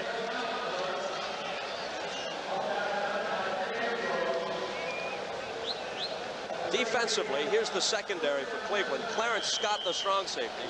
Tom Darden, playing with a hamstring pull, wearing number 27, the free safety. Ron Bolton, the left corner. Lawrence Johnson is the right corner. The front three, Marshall Harris, 90, Henry Bradley, 91, Elvis Franks, 94, in place of the injured Lyle Alzado. Don Good, Robert L. Jackson, Dick Ambrose, and Clay Matthews are the linebackers. Archie Griffin, 3 or 4 tough yards. One of the reasons that the Cleveland Browns went to the 34 defense a couple of years ago was their linebackers. Watch Ambrose, 52, along with R.L. Jackson, who stands next to him. They fill those holes rather emphatically. Both excellent tacklers. Neither one of them giants, but they're vicious tacklers. And R.L. Jackson has made a lot of people mad around the NFL with some of the hits he's made. 2nd down and 7 for Ken Anderson and the Bengals. Opening minute of the 3rd quarter. 13-0 Cleveland. Under pressure, he gets it out to Isaac Curtis, and Isaac makes the catch. Cleveland is Curtis's favorite club to play against, at least historically. Coming into today's game, he'd caught 60 passes in 16 regular season games against Cleveland, 12 of them for touchdowns. And well over 1,300 yards. That was a total blitz by Cleveland. Even the strong safety, Clarence Scott, both quarterback and receiver, read it. That's a quick throw out to the sideline for a first down, and the Bengals start out the second half exactly the way the Cleveland Browns start out the first half. The Bengals at their 48 now.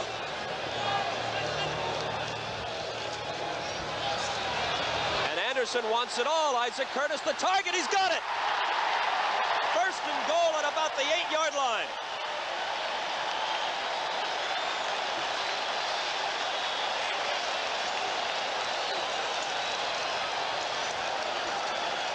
Well, we ended the first half of the football game with a eulogy for Ken Anderson, and he must have hurt us. He comes out the second half, well thrown, plenty of time to throw it. And this is Curtis, 85, over Ron Bolton, 42 yards on the pass and catch. And the Bengals are in business at the Cleveland Browns 8-yard line, 1st and 10. Isaac Curtis, who last year passed Bob Trumpy and became #1 on the all-time Bengal receiving list. Send him a telegram of congratulations. Pete Johnson carries, pulls his way inside the 5. It didn't take that much to surpass one Bob Trumpy as the all-time leading receiver. I was just here for 10 years.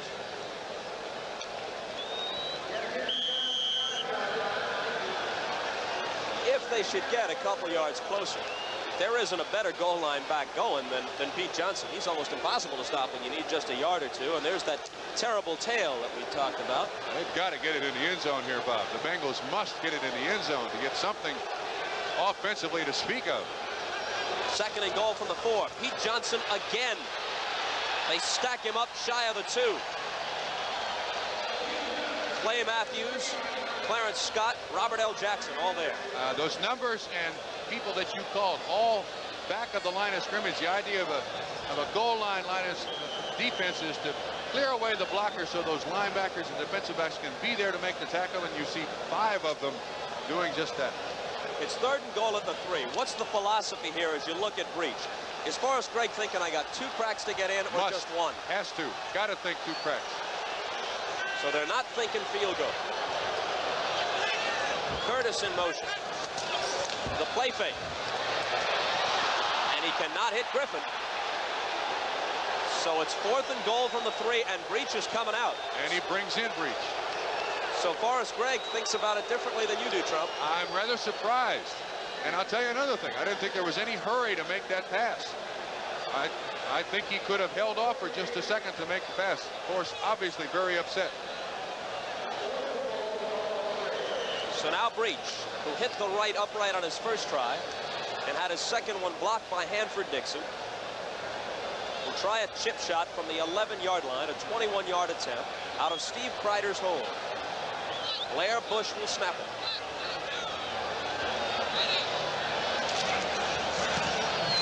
That's through there. So Cincinnati breaks a long scoring drought. They went 32.5 minutes in this game before they got on the board, and now the scoreboard reads Browns 13, Bengals 3. We're coming back to the Cincinnati kickoff after this. It's very easy to criticize. Watch 89 just behind Ken Anderson. Nobody covers him. And it appears that Kenny has plenty of time to throw it. And you see Curtis 85 deep. He was open in the end zone, but he tried to throw it at Archie Griffin. It appears Kenny has time here. No reason to hurry this throw. He could have looked around a little more, but as I said, it's easy to criticize up here in the booth. Back live, Jim Breach kicks off, and Cleotha Montgomery gets only across the 20-yard line before being drilled on the play by Rick Rosano, number 51. With time of possession clearly on the side of the Cleveland Browns in the first half, 22 minutes to about 7 minutes plus in the first half. This Cincinnati Bengal defense has got to be growing tired. The offense has got to keep the ball for a sustained period of time, or they're going to wilt in the fourth quarter. You know who we haven't seen so far today? Calvin Hill. He's been in here a couple of times, but has not caught anything. Hey, listen, Cleo Miller has done an outstanding job. They don't need Calvin Hill yet. And they've been using Pruitt as a third down back. So that limits Calvin's time even more. Sipe connects with Charles White. White lunging out to about the 35-yard line. That'll be good for a first down. Reggie Williams and Brian Hicks combine on the tackle. Starting out the second half exactly as they started out the first half, taking what the defense will give them, which is the short, flat passes. You realize that the Cincinnati Bengals are now 0 for 6 in third down conversions. They have threatened on 3 occasions. They have only 3 points to show for it.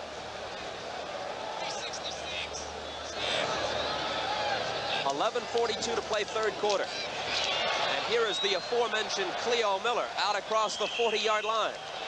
A gain of 6 more yards for Cleo Miller, who might well hit 100 today. It's now 16 carries, 68 yards for Cleo Miller. 51 replacing Jim Leclerc, middle linebacker. Kid out of Canada, played for Forrest Gregg up in Canada. And Charles White did an excellent job in stunning him for a minute. He finally makes the tackle, but not after about a 6-yard gain by Cleo Miller. There's Calvin Hill, the great veteran, 34 years of age, in his 12th season out of Yale.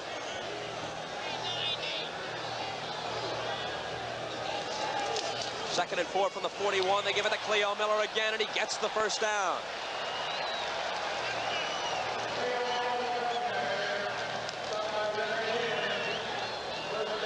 So the injury to Mike Pruitt gives Cleo Miller a chance to start, and he's really capitalizing on that opportunity.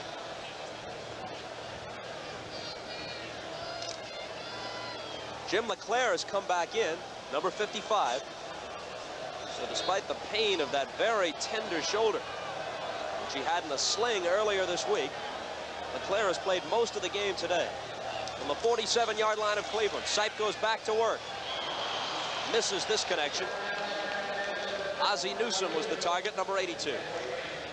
The Bengals had 27 Hicks deep. They had Reggie Williams underneath, and he got in the passing lane between Sipe and Ozzie Newsome. And if he'd have thrown it any closer to Newsome, I think it would have been intercepted by number 57, Reggie Williams. Now second down, and here comes the pass rush unit of the Bengals, obviously expecting pass. Gary Burley in, Mike St. Clair in, and also Clarence Chapman, number 24, checks in as a nickelback. I would look for Cleo Miller up underneath the coverage. It's been there all day. Browns led 13-0 at halftime. It's 13-3 now. 10:19 to play third quarter at Riverfront Stadium in Cincinnati. They give it to Miller on the delay. He blasts through the hole. Ken Riley stops him. He's very close to a first down. He got about 9 on the play. Bengals had a blitz, number 50, Glenn Cameron, up through the line, and the spot that was vacated by Glenn Cameron filled by Cleo Miller. Look at those stats. Boy, you got to give a tip of the cap to that young man. Actually, Jim Leclerc tripped him from behind, and then Riley just came in to administer the clincher. So it's 3rd and 1 at the 44-yard line of Cincinnati. This is the Browns' first possession of the second half. And again, they're moving the ball well. Charles White looks like he's got the first down.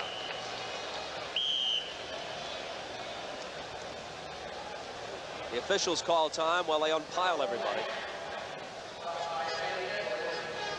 He's got the first down. That is 18 first downs for the Cleveland Browns, 8 for the Cincinnati Bengals. It's easy to win football games. All you have to do is control the line of scrimmage. Watch 64. If you can just get a little bow in that defense, that running back's supposed to find the crack between those defensive players and squirt up through there for the first down, which is exactly what Charles White did. Joe DeLamielleure throwing the block from the Bengal 42-yard line. 1st and 10 for Cleveland.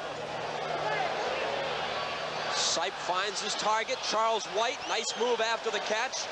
He's to the 33-yard line.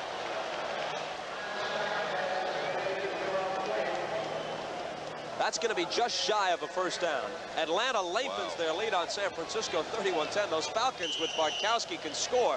They were down 17-0 going into the 4th quarter at Green Bay a week ago, erupted for 31 points in one period alone. Charles White now 4 catches, 33 yards on the afternoon. Another excellent performance for a backup running back. It's 2nd down and less than a yard. Miller avoided one tackler, bounced off another, didn't get much, but might have gotten the first down.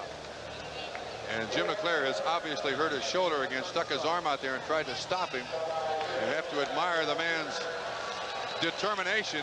57, Reggie Williams once again on the blitz. Charles White trying to make the block. Watch Williams. Charles White, he avoids that one. Does Cleo Miller. That's the 2nd time he's avoided that blitz by Reggie Williams and picked up the first down. At the 31-yard line, as LeClaire goes out for at least a brief breather, Rick Rosano, 51, comes in to replace him. 3 wide receivers now for the Browns.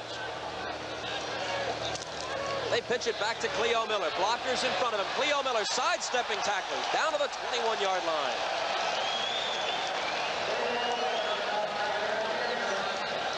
The secret of the sweep is to capture the corner.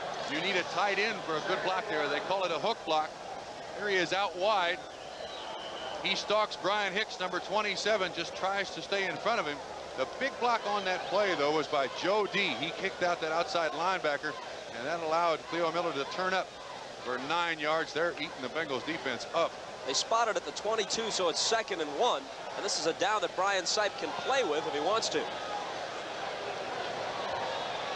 Rucker wide to the right, Feature is wide to the left. They go right after the first down, and Mike Pruitt gets it. He was stopped initially. On 2nd effort, he gets the first down at the 20.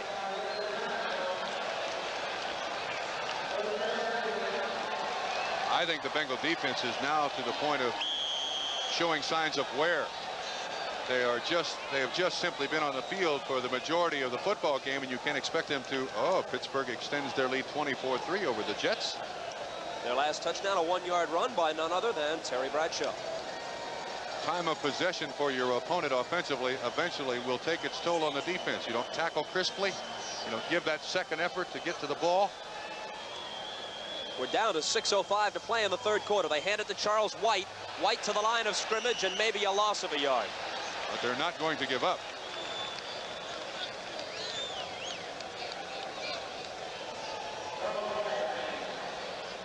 There's Eddie Edwards, number 73, number 1 draft choice in 1977. As a matter of fact, they had 2 number 1 picks that year and used them both on defensive linemen. Wilson Whitley was the other one.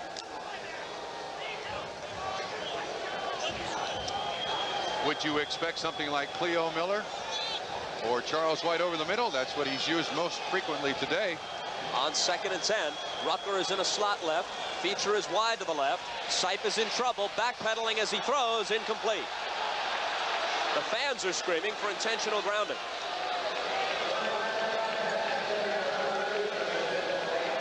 Ozzie Newsome split out wide, single coverage by 27 Brian Hicks. This is not a mismatch, good move, but Brian Sipe was facing an all-out blitz and had to dump the ball off. Did not want to take the sack in that situation. Now 3rd down and 10, and here comes the pass rush unit and nickel backs for the Bengals, and your favorite Calvin Hill in the offensive backfield of the Browns. And we pause briefly for station identification on the NBC television network. Television home of the Browns, WKYC TV, Cleveland. Sam Ratigliano has sent in the third down play. They need 10 yards. 5:21 to play. Bob Costas with Bob Trumpy. We're in the third quarter at Riverfront Stadium in Cincinnati. Sipe under pressure as he unloads. He's looking for Rucker, but it's nowhere near him. Gary Burley helps Sipe to his feet.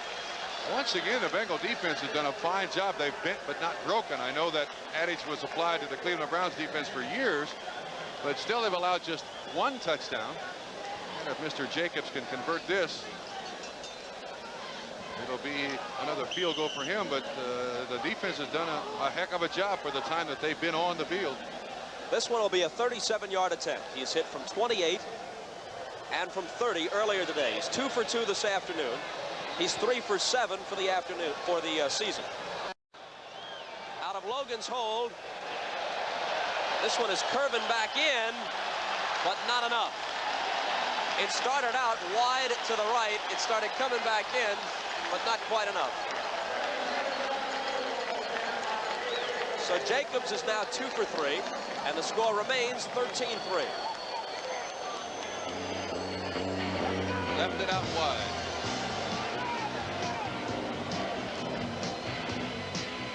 Bengals dodge another bullet.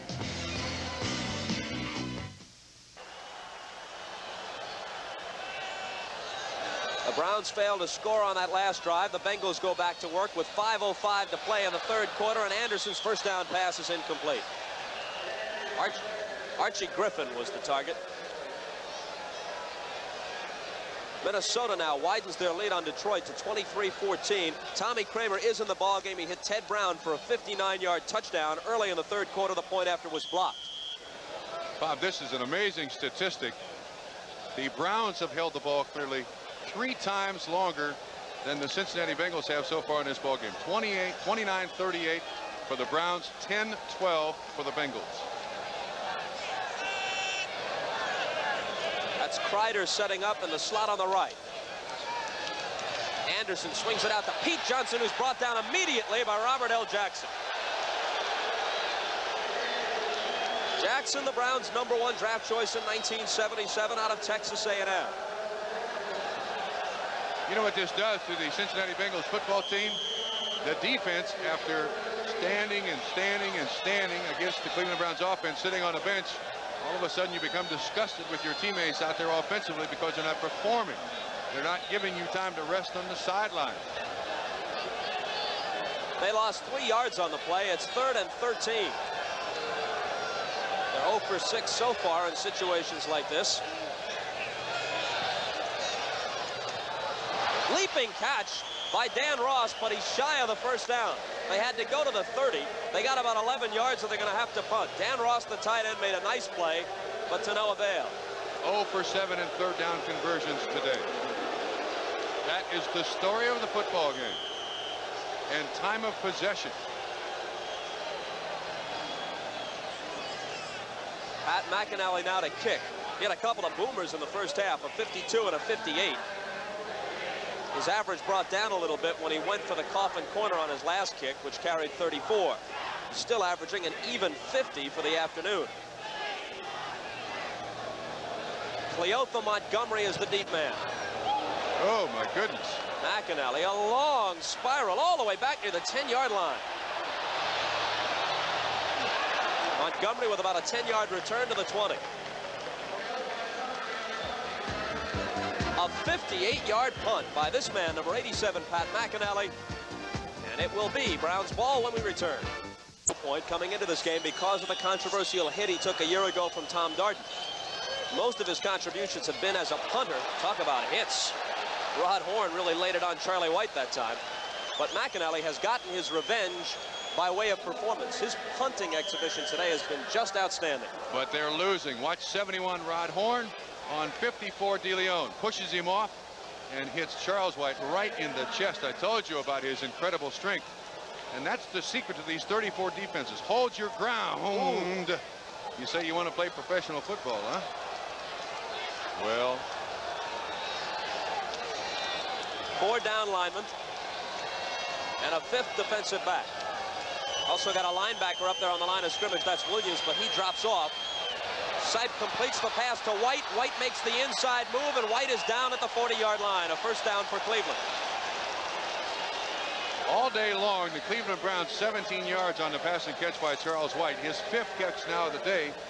All day long, the Cleveland Browns seem to relish the moment that the Bengals put the 5 defensive backs in there. That seems to be when they get the most yardage. I wonder. Meanwhile, the clock ticks merrily along. We're down to 2 minutes and 10 seconds to play in the third quarter. And the time of possession between the two teams lengthens in favor of the Browns.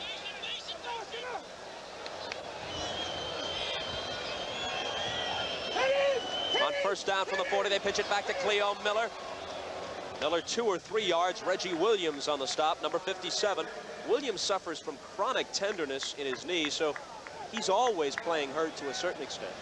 Another thing about Reggie Williams, too, is he's a heavily muscled individual, and on a day like this, he will, if he doesn't take medication and drink lots of isotonic drinks, suffer from leg cramps that are just unbelievable. It'll be so bad that he can't even walk. Atlanta's lead on San Francisco is now up to 34-10, and Tom Pridemore of the Falcons returned an intercepted pass 101 yards for a touchdown in the third quarter of that game. Goodness, I bet he's worn out. 2nd and 7 from the 43. Sipe will throw. Sideline, wide open. Newsome with the catch, and he skips out of bounds. Now, I'm not sure I understand the defensive philosophy there. Ryan Hicks a good 7 yards off, giving Ozzie Newsome all kinds of room. Obviously expecting some underneath help probably from Bo Harris, 53, but he's got the wide side of the field to cover. That was an easy reception, too easy by the Browns. Well, Newsome, of course, has exceptional speed for a tight end, and Hicks has to respect that. He runs like a wide receiver. Yeah, must be respected as a wide receiver, but that's no excuse. They got 6 on the last play, leaving them a yard short of the first down. They're at the 49-yard line of Cleveland.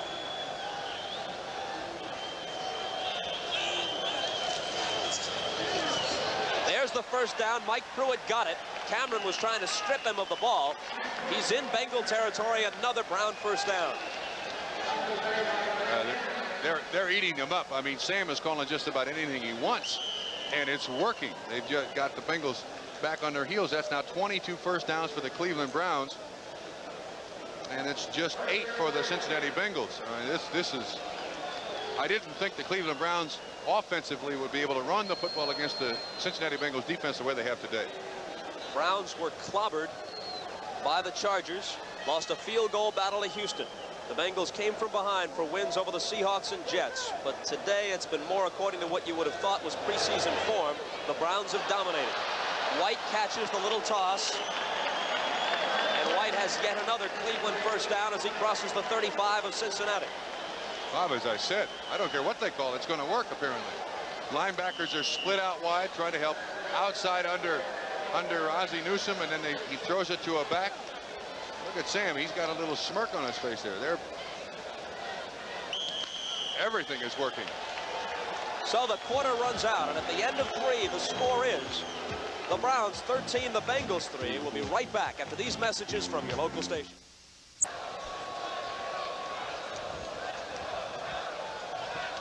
The owner of the Browns, Art Modell, the man on the left, watches from on high as Sam Ratigliano directs Cleveland to a 13-3 lead. Down below on the field after 3 quarters, and who's the man in the middle? That's Paul Warfield, one of the all-time great receivers in the NFL. And when 5 years is up, they will dust off a spot for him in the Pro Football Hall of Fame. Now a personal assistant to one Art Modell, replacing Peter Hadhazy, now working with the NFL offices. You saw Paul Warfield break into a big grin as he talked with Modell. They have reason to be happy. They're winless so far this year, but they're dominating this ball game. Brian Sipe with a handoff to Cleo Miller, and this is one of the few times that Cleo meets with no success at all. Bob, you know what's been interesting about, what's been interesting about this football game, correct me if I'm wrong, but there has not been a turnover by either team. There has not been an interception. No one has fumbled the football, relatively penalty-free. And that is right. We had a blocked field goal and that was it. First half, and that's it. And that was it. And this is total offensive dominance. Cleveland Browns over the Cincinnati Bengals. And Paul Brown does not like it one bit. Nor does Forrest Gregg, his coach, down below. Paul Brown at 73 years of age. Coached until he was 67. Sipe completes the pass to White. White is brought down at the 25-yard line. They're going to be about a yard short of the first down. It'll be 3rd and 1. If I may offer a reason why this has worked so well for the Cleveland Browns today, is the overall speed of the running backs of the Cleveland Browns against the lack of speed by the Cincinnati Bengals linebackers. They are picking on them and have all day long. And in coverage, the linebackers are not supposed to keep up with the running backs, and there's no help. No help outside because, as I said, and I'll keep repeating, everything they've done today has worked. Ryan Sipe unofficially 20 of 28 so far, 213 yards and a touchdown. Willis Adams in motion. Play fake on 3rd down. They're going to throw for it. He's under pressure, and Edwards got through for the sack. Eddie Edwards sacks him all the way back to the 40.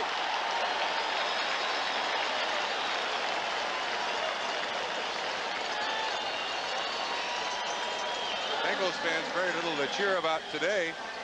That's the 2nd sack, I do believe, the Bengals on the Cleveland Browns. And when you consider that last year the Cleveland Browns protected Ryan Sipe through 554 attempts, and he was sacked just 23 times. That's an incredible statistic.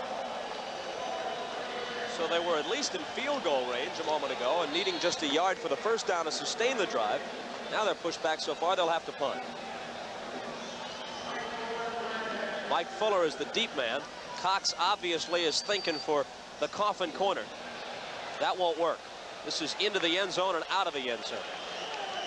So Cox can boom them, but his touch left a bit to be desired. A 36-yard punt, a touchback. They'll bring it out to the 20.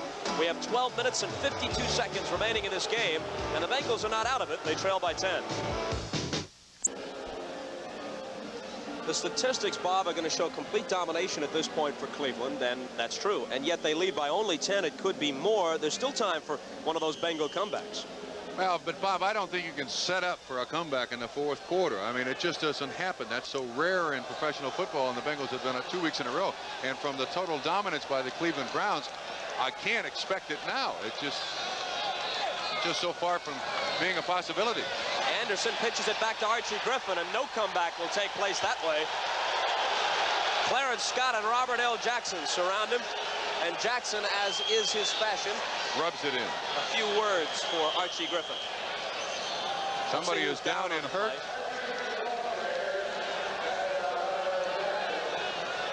Looks like Dave Lapham, perhaps, number 62. It is Dave Lapham, the veteran from Syracuse, and while they attend to him, we'll break away. 12:37 to play in the ball game. The Browns 13, the Bengals 3. The plug. In any event, look at that time of possession. Well, for a team that for the first 2 weeks, the Cleveland Browns had trouble doing just about everything, they are not about to give up, and who still believes in the ability of the Bengals to come back, or in this game, or in the ability of the Cleveland Browns to come back this season? Well, Lapham, who is now being helped off, was a replacement initially for Glenn Bujnak, who's out with a bruised back. So now with both Lapham and Bujnak sidelined, the rookie from Bowling Green, Michael Brobeck, has to come in. He wears number 68. He played several years in Canada, was an all-CFL performer up there. He left camp, oddly enough, and went out to San Francisco. And another guy, a young rookie, Jim Hanula, got hurt. They called O'Bravick back, and this is his first snap in the NFL in the regular season. So although he's a rookie with that Canadian experience, he's 25 years of age, 6'6" and 275. They lost 6 on the last play, 2nd and 16 from their 14. Anderson completes it to Kreider, and Kreider is to about the 23-yard line. And O'Bravick, of all numbers to draw on your first snap from center, had to face number 72, Jerry Shirk. Let's see how he does. Hands up, as you now see offensive linemen in the NFL do quite often. Excellent job, Mr. O'Bravick. Very nice on your first snap from center, along with 78, Anthony Munoz. Asked to comment on his first bit of action after nearly a year and a half of inactivity, Shirk said the other day, I've simply forgotten how to play football. I've got to learn it all over again. Correct. It's 3rd down and 7, and they are going with 4 wide receivers. He's open. He's got it. It's a first down. It's a first down near the 40-yard line of Cincinnati. Steve Kreider made the catch, the second time in a row that he's hauled it in. That's the first third down conversion that the Bengals have had today. 1 of 8. And there's Dave Lapham. Obviously, Dr. George Ballou, who also happens to be the team physician for the Cincinnati Reds, attending to him. It appears to be somewhere around the knee. Couple of good games going here. In the Miami-Houston game, well, let's talk about this one first. Detroit has closed the gap on Minnesota to 23-21 on a 1-yard touchdown run by Gary Danielson. They've got 2:20 to play in the third quarter in that NFC Central battle. Isaac Curtis makes the catch, and he's in Cleveland territory at the 42. So Anderson clicks 3 times in a row. Well, let's give credit to Mr. O'Bravik or something. I'm not sure what happened, but all of a sudden the Bengals offense has come to life. This is a well-thrown ball, plenty of time. Curtis just on the slant in front of Hanford Dixon, number 29. Watch O'Bravik. He won't touch anybody on this play, Trump. He's looking for somebody to block, but he doesn't touch anybody. Against the 34 defense, linebackers dropping off in coverage. He will not have anybody to block. First down from the Cleveland 42. 11:22 remaining in the game. Anderson floats one out there. It's caught. It'll go for 6. Touchdown, Chris Collinsworth, the rookie.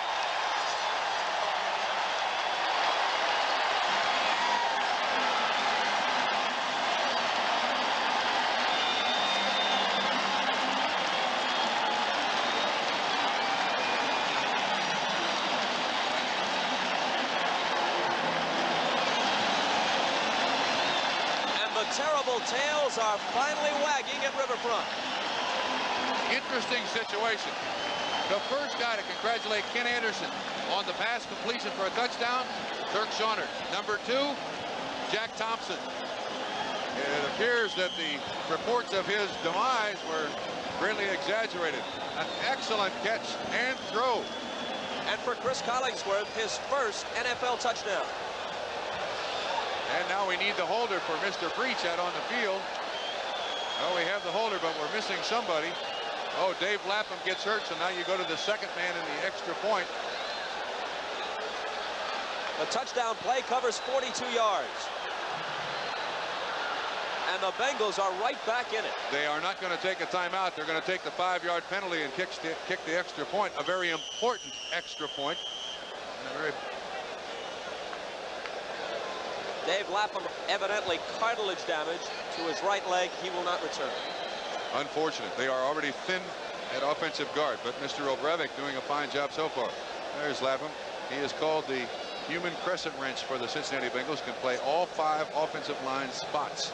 And a very valuable member in Forrest Gregg's offensive line scheme of things. To tell you one reason why. Forrest Gregg in the offense, 5 yards for delay, but the penalty is declined. Still try for point. As I was about to say, at one time in Forrest Gregg's career for the Green Bay Packers, he made all-pro at 2 spots, guard and tackle. And he thinks that Dave Lapham is one of his most valuable commodities. So now Breach out of Kreider's hole, trying to make it 13-10.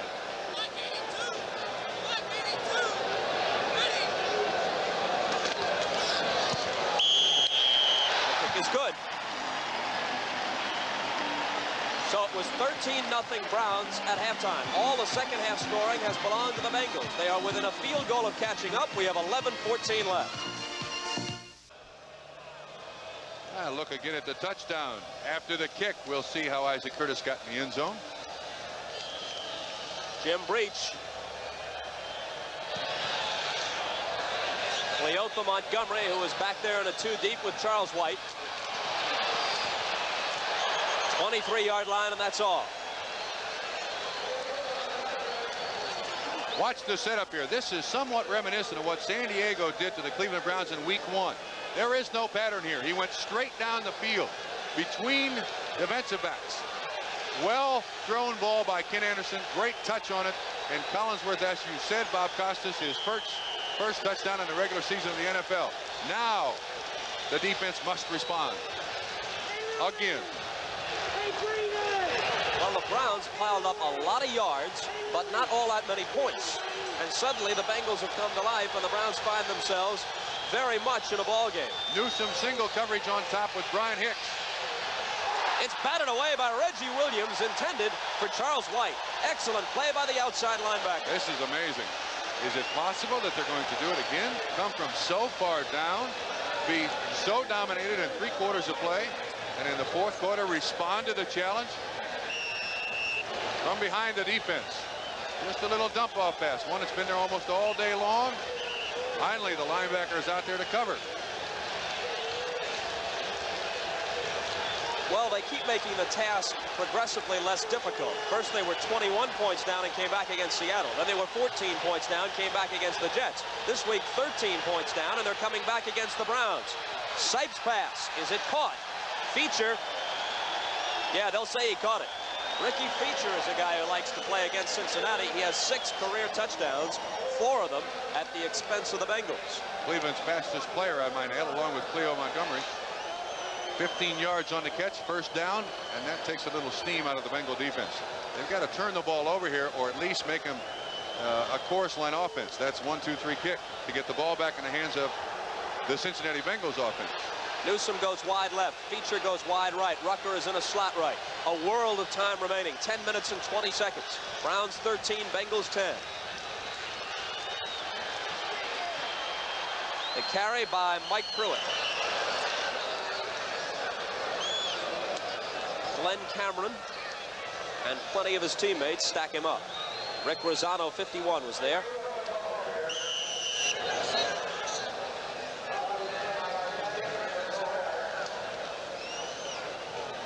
Goodness gracious, that surprises the heck out of me. Well, you know what that is. It's the 2 long plays. Anderson to Collingsworth and Anderson to Curtis. Those 2 big plays account for almost half of that. That really surprises me, though. Still surprises me. Second down, 3 yards to go from the Browns 45. 9.5 minutes showing on the clock. Mike Pruitt. First down. And a big first down. They're into Bengal territory. Pruitt certainly suddenly comes to life. He had been listed as questionable with the hamstring pull. We have had no report from the Browns sideline as to an injury to Cleo Miller. Put Mike Pruitt in there. And still no turnovers. Now, no soothsayer, but still no turnovers in this football game, with the exception of that 1 blocked field goal. From the Bengal 48, 1st and 10. And the pass is complete to Mike Pruitt. And had Pruitt gotten by that 1 tackler, which he could not do, it was Ken Riley, the veteran cornerback who made the tackle. Had he eluded Riley, he would have gone at least another 20. Watch this. Been open all day. Nobody in coverage. The man is uncovered because Ken Riley is on the other receiver. Boy, are the Bengals lucky in that situation. It was a total blitz. Inside and outside linebackers coming. And give a lot of credit to Ken Riley. That was a touchdown-saving tackle. Ken Riley, 13th year in the NFL from Florida A&M. 47 career interceptions.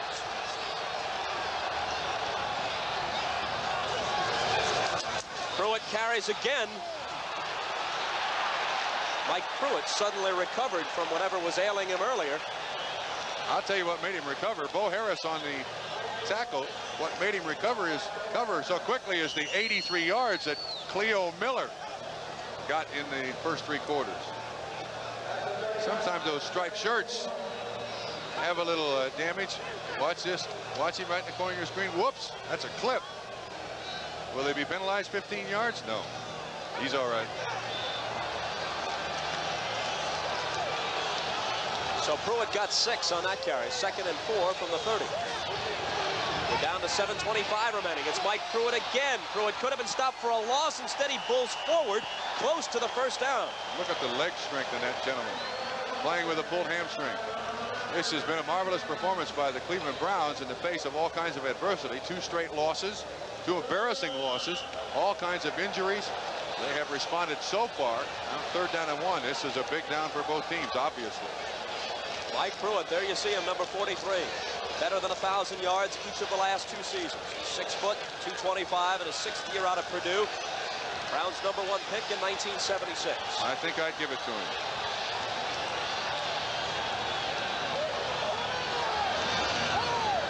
White is the other running back. They do give it to Pruitt, and Pruitt has the first down.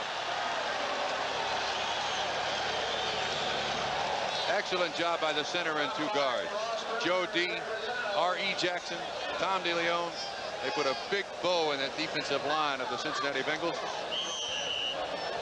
And there's now well, 6. Forrest Gregg knows that if they can hold them to a Dave Jacobs field goal, they'll still be alive. On the other hand, if the Browns take this all the way for the touch and go up by 10 with 6:24 remaining at this point in the game, it'd be a very difficult task for the Bengals. 1st and 10 Browns when we return after this. For Cincinnati, nose tackle Rod Horn has gone out. Gary Burley, 67, has come in. The Browns continue with that commanding edge in first downs, 27-10. This is first down from the 24 of Cincinnati with 6:14 left, and the clock is moving now. Sipe floats it out to Pruitt. And Pruitt, who has been everywhere on this drive, is brought down to the 19. That's a gain of 5. For a gentleman who was not supposed to play today, he has certainly had a very strong influence on the dominance of the Cleveland Browns over the Cincinnati Bengals. From behind the defense. Big twist by the Bengals. Linebacker blitz, but there's nobody there in coverage. It's been there all day long. Excellent tackle, though, by Ken Riley to hold him to about a 6-yard gain. 2nd down and 4. This is the down that every quarterback dreams of.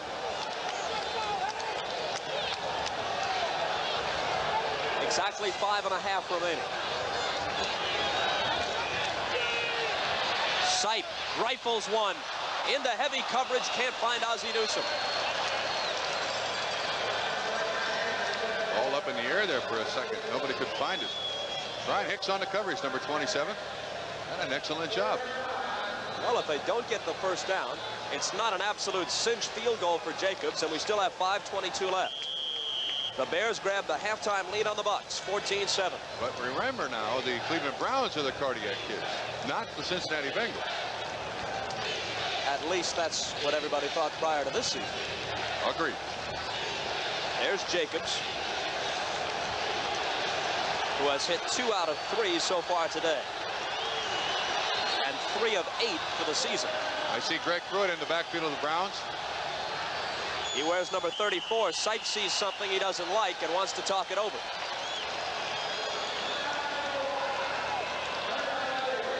Good discretion by Brian Sipe. If he doesn't like the defense, this is a crucial situation. If they pick up the first down here, it's one more nail in the Bengals' coffin.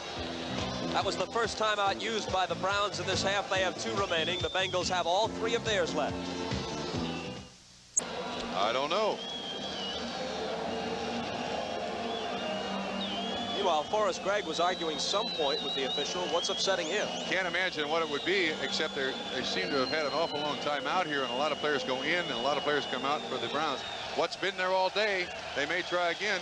We have Mike Pruitt and Charles White in the backfield. I don't know why they would go away from what's worked, and that is a dump off to the backs.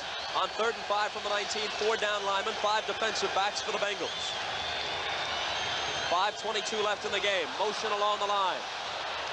The pitch goes to Pruitt. They stopped him. Bengals offside, though, Bob. There was a flag. And 5 yards is just what they needed if the Bengals were offsides to give them the first. Oh, that hurts. I believe you can attribute that to some weariness on the part of the defense. I repeat, there's no reason for a Bengal defensive lineman or any defensive lineman to be offside. Easier said than done, but you're supposed to watch the football, not listen to the cadence of the quarterback. As we mentioned earlier, a field goal. Number 79 on the defense, first down. Red Cashin with the call. As we mentioned earlier, a field goal leaves the Bengals very much alive. But a touchdown not only would put them down 10, but the Browns are taking a long time to do it, and they're eating a lot of the clock up. Look at this now. The NFC Central, Detroit at 1-1, ahead of Minnesota, which is 0-2, 24-23. At some point in the 4th quarter, Tommy Kramer is back as the Viking quarterback in that game.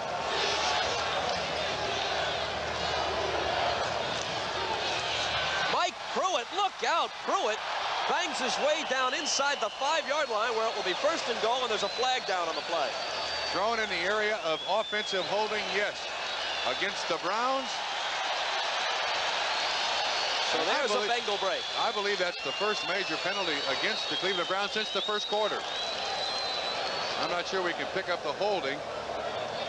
But, whoa, he is a real bull when he gets the football. Now it's tough.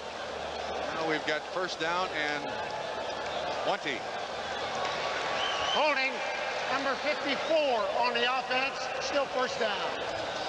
That would be Tom DeLeo, number 54, probably holding on Rod Horn, number 71.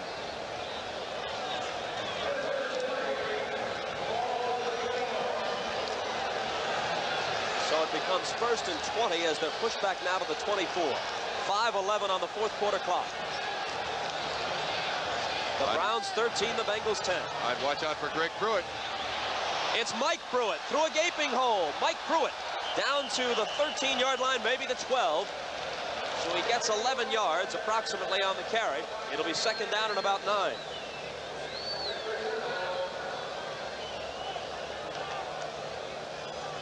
From behind the defense. Good deception by Brian Sipe.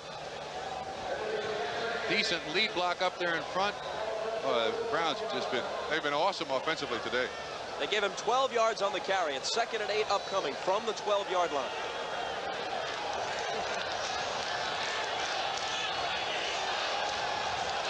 Sellout crowd at Riverfront Stadium. Looking for one more chance to roar. Again on the delayed handoff, it's Pruitt. He may take it all the way. Mike Pruitt, touchdown, Cleveland.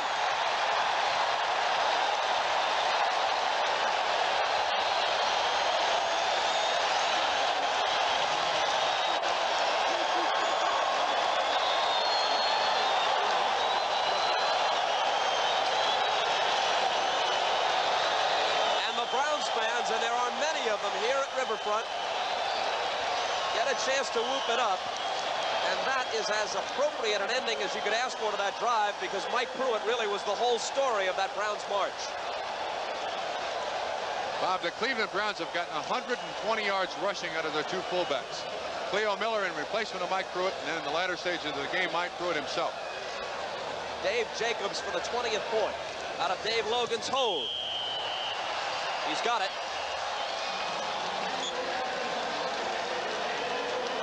So now if the Bengals are to come back for a third straight week, it'd truly be miraculous. They trail by 10 with 4:20 remaining, and here's Mike Pruitt doing his thing. But they kept the ball almost 7 minutes. 12 plays, 77 yards, 6 minutes and 56 seconds before Mike Pruitt, who was the whole story of the drive, ran 12 yards for the touchdown. Clarence Chapman trying to bring the kick back. Chapman out across the 20-yard line. Let's check scores of other games. Miami at Houston, and the Dolphins lead it with about 6 minutes to play, 16-10. One of those clubs will absorb their first defeat. Oh, Pittsburgh. Sidney Thornton, a 3-yard run, 38-3 over the hapless Jets. San Francisco against Atlanta, it's 34-17. Minnesota holds that 1-point lead against, or check it, Detroit with a 1-point lead, 24-23. St. Louis explodes offensively, 40-17 over the Redskins. San Diego leading 28-14. They're only in the second quarter in that one in Kansas City. Anderson in a desperate situation, tucks it in. And Ken Anderson runs for a first down.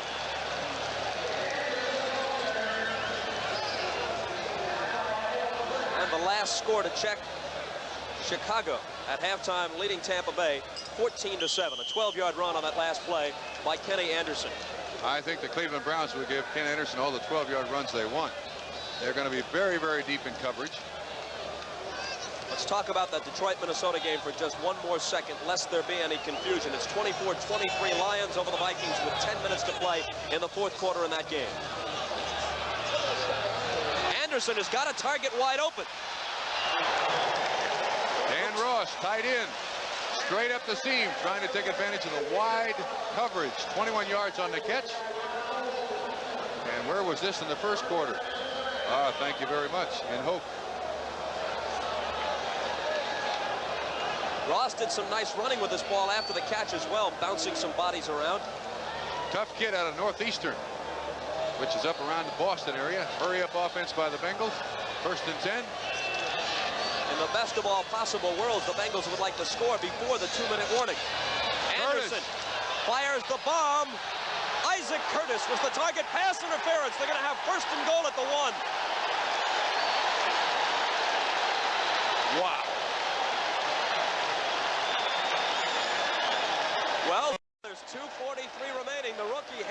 Dixon, the Browns' #1 draft choice, pleads his case to no avail. That's a 44-yard penalty on the Cleveland Browns. Sam Ratigliano obviously somewhat upset. Both people have their right to the football. You see a look inside. There's 29. Now Curtis is looking at the ball. We can't really see very well, but I think they're both fighting for it. But the official on the inside has a better angle than we do. This sets up a situation where if you get Pass the ball interference. Number 29 on the defense. First down. That's a bump. That's a bump. I wonder why they call it on the defense. Anyway, quick touchdown, onside kick. Bengals with possession. My goodness. My goodness. That's why they got points on that football. The guy that invented this game was very smart. You know that? They place it at the 2 rather than the 1. First and goal at the 2. If they score, Trump, they might not even have to try an onside kick. We've got the 2-minute warning yet to come, and the Bengals have 3 timeouts left. Pete Johnson make it Archie Griffin. Archie Griffin is short of the goal line. Dick Ambrose on the tackle. 2:30 and counting. Charles Alexander into the ball game. He has bad rib cartilage damage, obviously for a little blocking to go along with Pete Johnson, and they must get this ball hopefully into the end zone for the Bengals' sake prior to the 2-minute warning. If they could score on this play, they could get the touchdown and the kickoff out of the way before the 2-minute warning. No. It was Pete Johnson, and seldom is he denied when he needs only a yard, but they stopped him that time. Take the timeout here.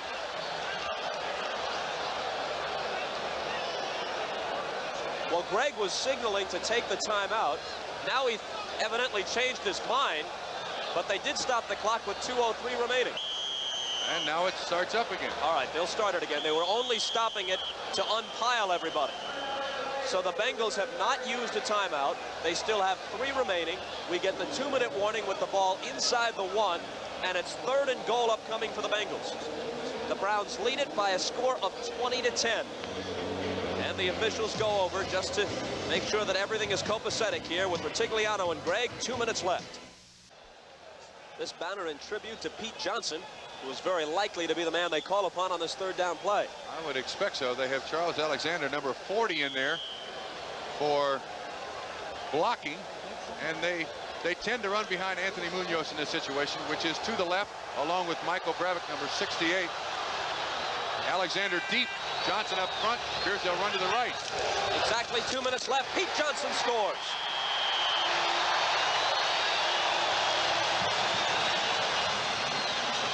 Behind Munoz and O'Brien.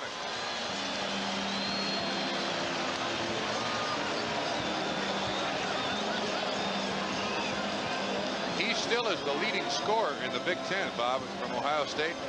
Let's head down. In for Dixon on the tackle trying.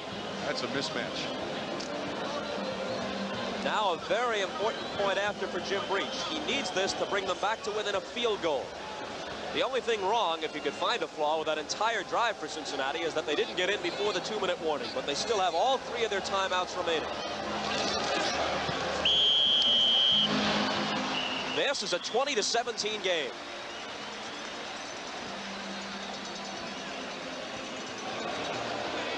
The Bengals have done all of their scoring in the second half. It was 13-0 Browns at halftime. Next Sunday, more of the same as we join host Bryant Gumbel for NFL 81. All the highlights, scores, and late-breaking news from all around the league. And then you'll see some games featuring a clash between 2 powerhouses, the Oakland Raiders and the Detroit Lions. And Dan Fouts will lead the spectacular offense of the Chargers against the revamped Denver Broncos. Check your local listings for the game and time in your area next Sunday on NFL 81. 6 plays, 78 yards, 2 minutes and 11 seconds consumed. The final yard by Pete Johnson, the biggest play. A 44-yard penalty on Hanford Dixon to put the ball at the 1-yard line. Now certainly an onside kick. Jim Breach is a right-footed kicker. Therefore, he would come to this side with the kick in normal circumstances. If they decide to try it, which is not definite. What else can they do? They've got 3 timeouts left. But they got to have the ball. I think the way the Cleveland Browns offense is dominated today, they must have the football. They'll kick it, I would believe, to this side of the football field. Jim Breach is a right-footed kicker. That means Tom Dinkle, Mike Fuller, Bobby Kemp, Ray Griffin on this side are all after the football. No, Breach kicks it long. He kicks it long and through the end zone. Just about. I don't understand. Well, I guess Forrest Gregg's thinking is this. He's hoping for a field goal which would tie it and overtime. He figures if they are unsuccessful with the onside kick, and then they use up all their timeouts while Cleveland has the ball, after Cleveland punts, they'll be back so far in their own territory that they can't get into field goal range. Now, if he kicks it through the end zone and they stop him without a first down, they're within 1 or 2 completed passes of field goal range. All of that is well and good, but has he noticed the time of possession for the Cleveland Browns offense? No turnovers by either team so far today. I can't believe that he would expect all of a sudden a tired defense to rise up and stop the Cleveland Browns in 1 minute and 57 seconds. Well, Trump, this is good for you. More to talk about on your talk show this week on the radio. I'm not looking for that. 1st and 10 at the 20. 1:57 left, Mike Pruitt. A yard or 2, and now a timeout. That took 5 seconds.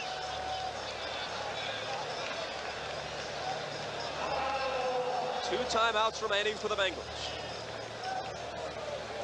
Here's the story from Pittsburgh. The Steelers lead the Jets 38-10. Pat Ryan is in at quarterback now for New York in place of Richard Todd. He hit rookie Freeman McNeil with a 17-yard touchdown pass. 5:26 remaining, 38-10. Pittsburgh over the Jets. Boy, this is a chess game, isn't it, Bob? That's why all those guys, those head coaches, when they are in fact 45, look 65. The NFL report with Bryant Gumbel is upcoming. Highlights, scores of all the other games around the league. That's Hank Bulla with the orange shirt and the headset on. He is the defensive coordinator of the Bengals, speaking to Glenn Cameron, middle linebacker. Boy, oh boy, this will make you an old man. You know, it may be, let's paint this scenario for you. It may be that they wanted the Cleveland Browns with possession. They'll try for a block punt. You mentioned the problems that their punter has in the way he drops the football, Steve Cox. They haven't tried it yet. Maybe they'll make that attempt. We were uninformed that Cleo Miller was hurt all afternoon long. Boy, but they did not miss a beat. First when Miller replaced Pruitt initially, and then when Pruitt came back to take Miller's spot. Pass. Well, this is a surprise. Sipe will throw. This is a big play. It was juggled and then caught by Reggie Rucker. It's a first down. The Bengals had 11 men on the line of scrimmage. It takes an awful lot of confidence. Sam Retigliano through Brian Sipe to stand there and call that play. Look, everybody up. Rucker just on a slant over the middle. You'll see him coming. He almost dropped it. It hit him in the helmet, and then he regained control. The coverage by Ken Relly, and wow, that's a big first down. Bengals take another timeout. 1 left. Now they're down to 1. The clock shows 1:37, and unless they fumble, the Browns have 3 more plays before they'd have to punt. They got 14 yards on the pass from Sipe to Rucker.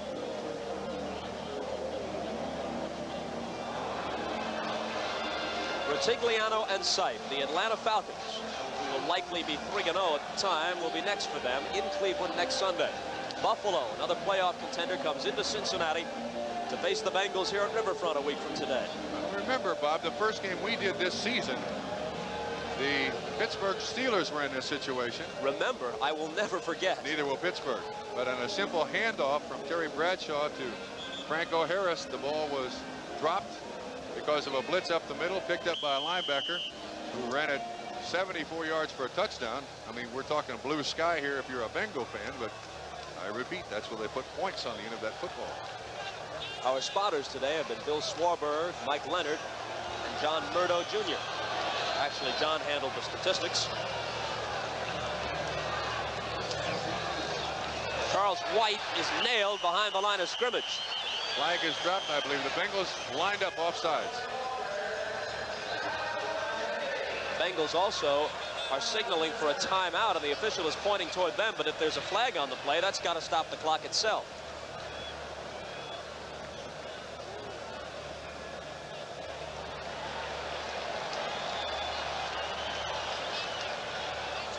their haste, I believe that the Bengals lined up offsides.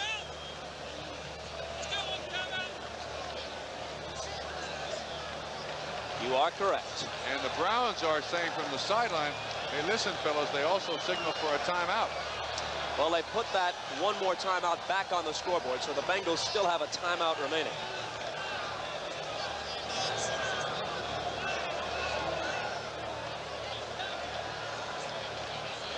Cleveland with 2 left, and the Bengals with 1.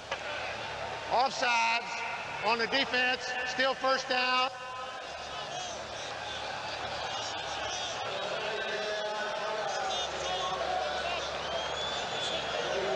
Atlanta goes 3-0. They beat the 49ers 34-17.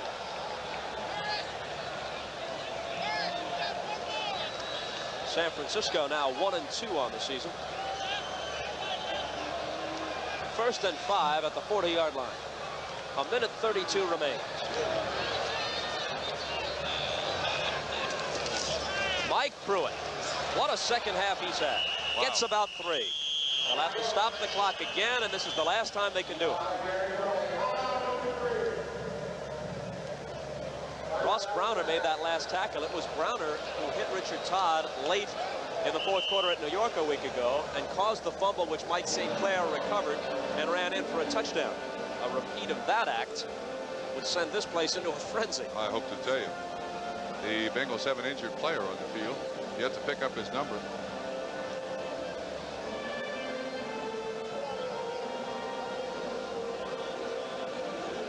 Well, the Bengals did indeed live up to that early season reputation of comeback kids, but this time they've fallen just a bit too short.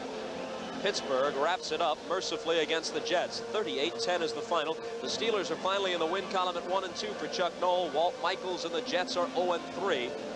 And the New York press and fans who were already on Michaels' case will come down even heavier this week.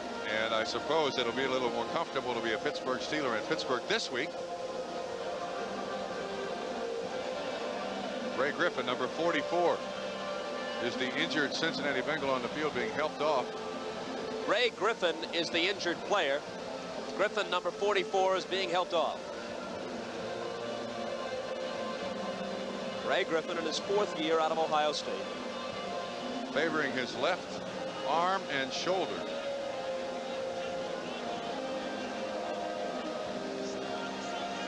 So 2nd down and 3 is upcoming. The ball at the 42-yard line of the Browns. 1:27 remaining. The Bengals can't stop the clock anymore. That's not a final score, but Miami does lead by 6 over Houston in a battle of unbeatens.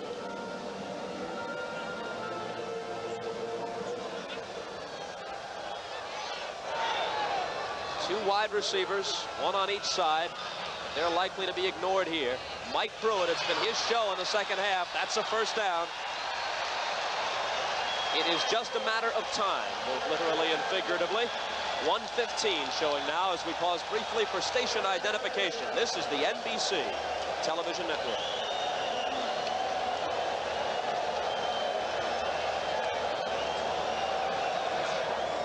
Television home of the Browns, WKYC-TV, Cleveland. The Cleveland Browns have got 131 yards out of the fullback position today. Cleo Miller for part, Mike Pruitt for most of the 2nd half. Maybe just one more play. Sipe will fall on it. 38 seconds. Sam Rutigliano, a combination of happiness and relief for him. His Browns will now be 1-2. The Bengals will be 2-1.